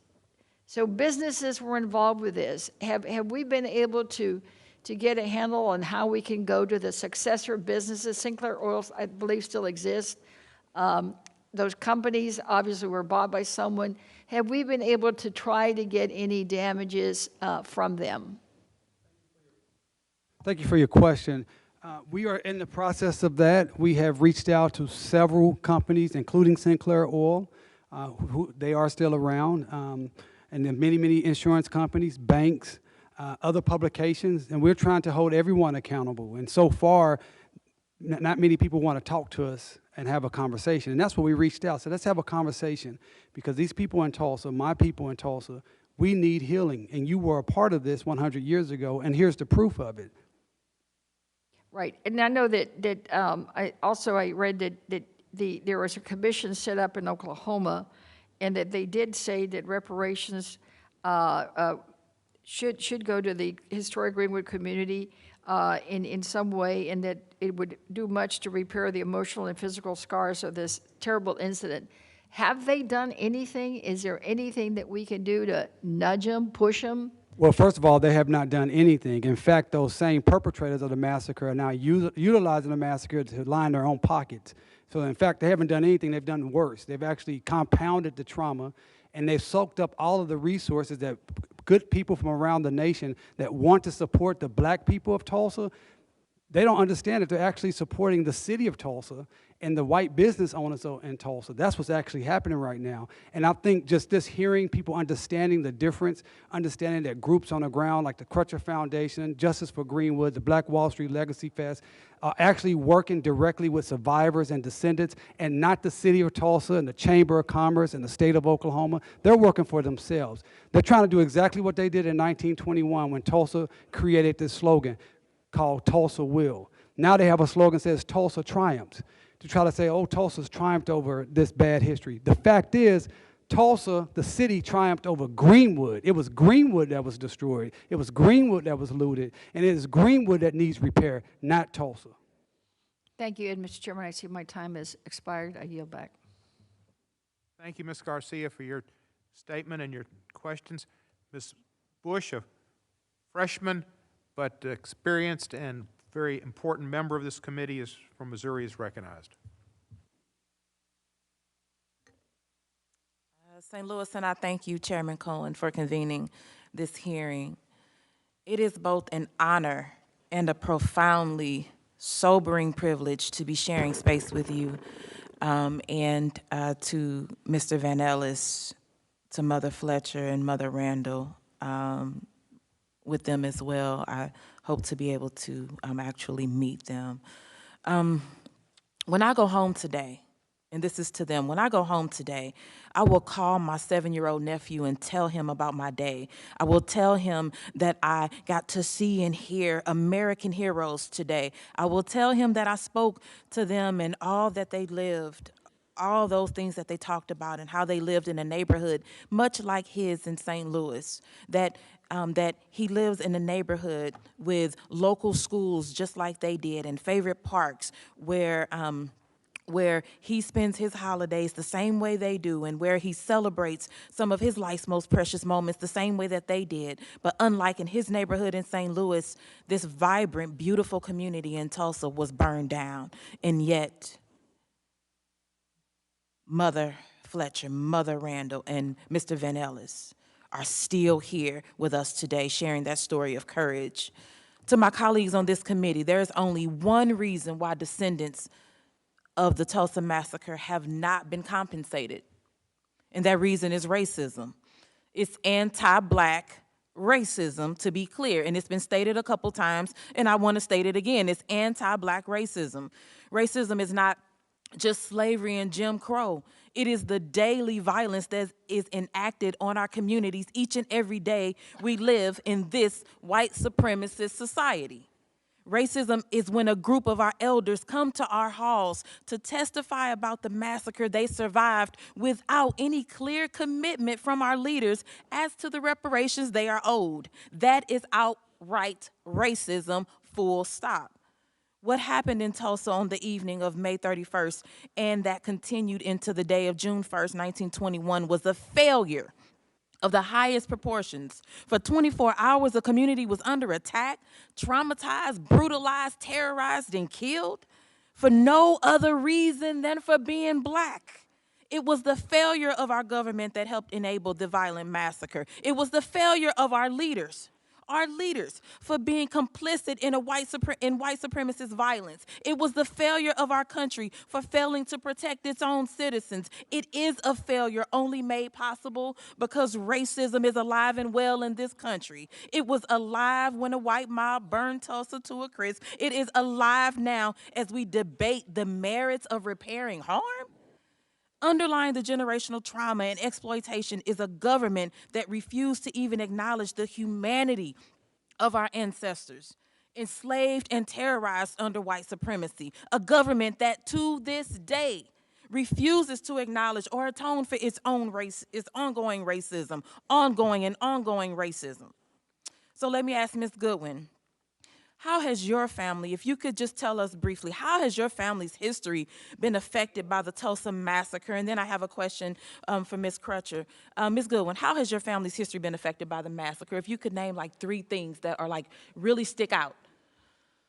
Well, one sticks out is the generational wealth that could have been basically accrued by now. There was some $76,244 back in 1921, in today's dollars, that has been said to be some 900,000 or perhaps 1.2 million. My goodness. So if we just talk about the material loss, that's what you would deal with. If you want to talk about the scars and the, as it's been said over and over again, the ongoing trauma, we feel this every day because we live in this community. And as it's been said, we see a community that's being gentrified. We see a community right now with this massacre is being monetized by Greenwood Rising and all of this hoopla. And are the three folks that we could do right by right now are still living. And so I Yes. can say to you that we feel that, okay? Yes. And when you say three things, I can name 30 things. Okay, Right? I'm running out of time, but Okay. thank you. I'm going to move to Ms. Crutcher. I only have a few seconds left, but could you tell us, what does justice look like to you in your community? Thank you for sharing what you shared for us today, but if you could say what justice is for Tulsa right now, what is that? Justice is simply restitution, repair, and respect. And Thank- those three words. That's Thank what you. justice looks like. Thank you. I want to end my remarks by talking directly to all the Black people, the young people who are listening to this discussion today. Know that this country's legacy of racism is still alive today. Our lives, our very existence is a testimony. It's a testament to our will and our strength. It is a testament to our power as a people and how much has stood in our way, in the way of our survival. And yet we are still here. We saw three people, they are still here. We are fighting for a world that honors our dignity and our humanity, and know that we will always do this work of liberation and justice for each and every person until it is won. Thank you. Thank you. That concludes today's hearing, and I'm going to conclude it in the most unusual manner, and then I'm going to advertise a television show. On May the 30th at 8 p.m. Eastern Time, a program called Tulsa Burning, the 1921 Race Massacre, will be shown on the History Channel.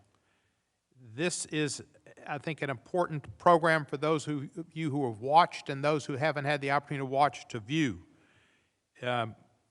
Coincidentally, and just as a Wizards fan, it's produced by Russell Westbrook, but it'll be history.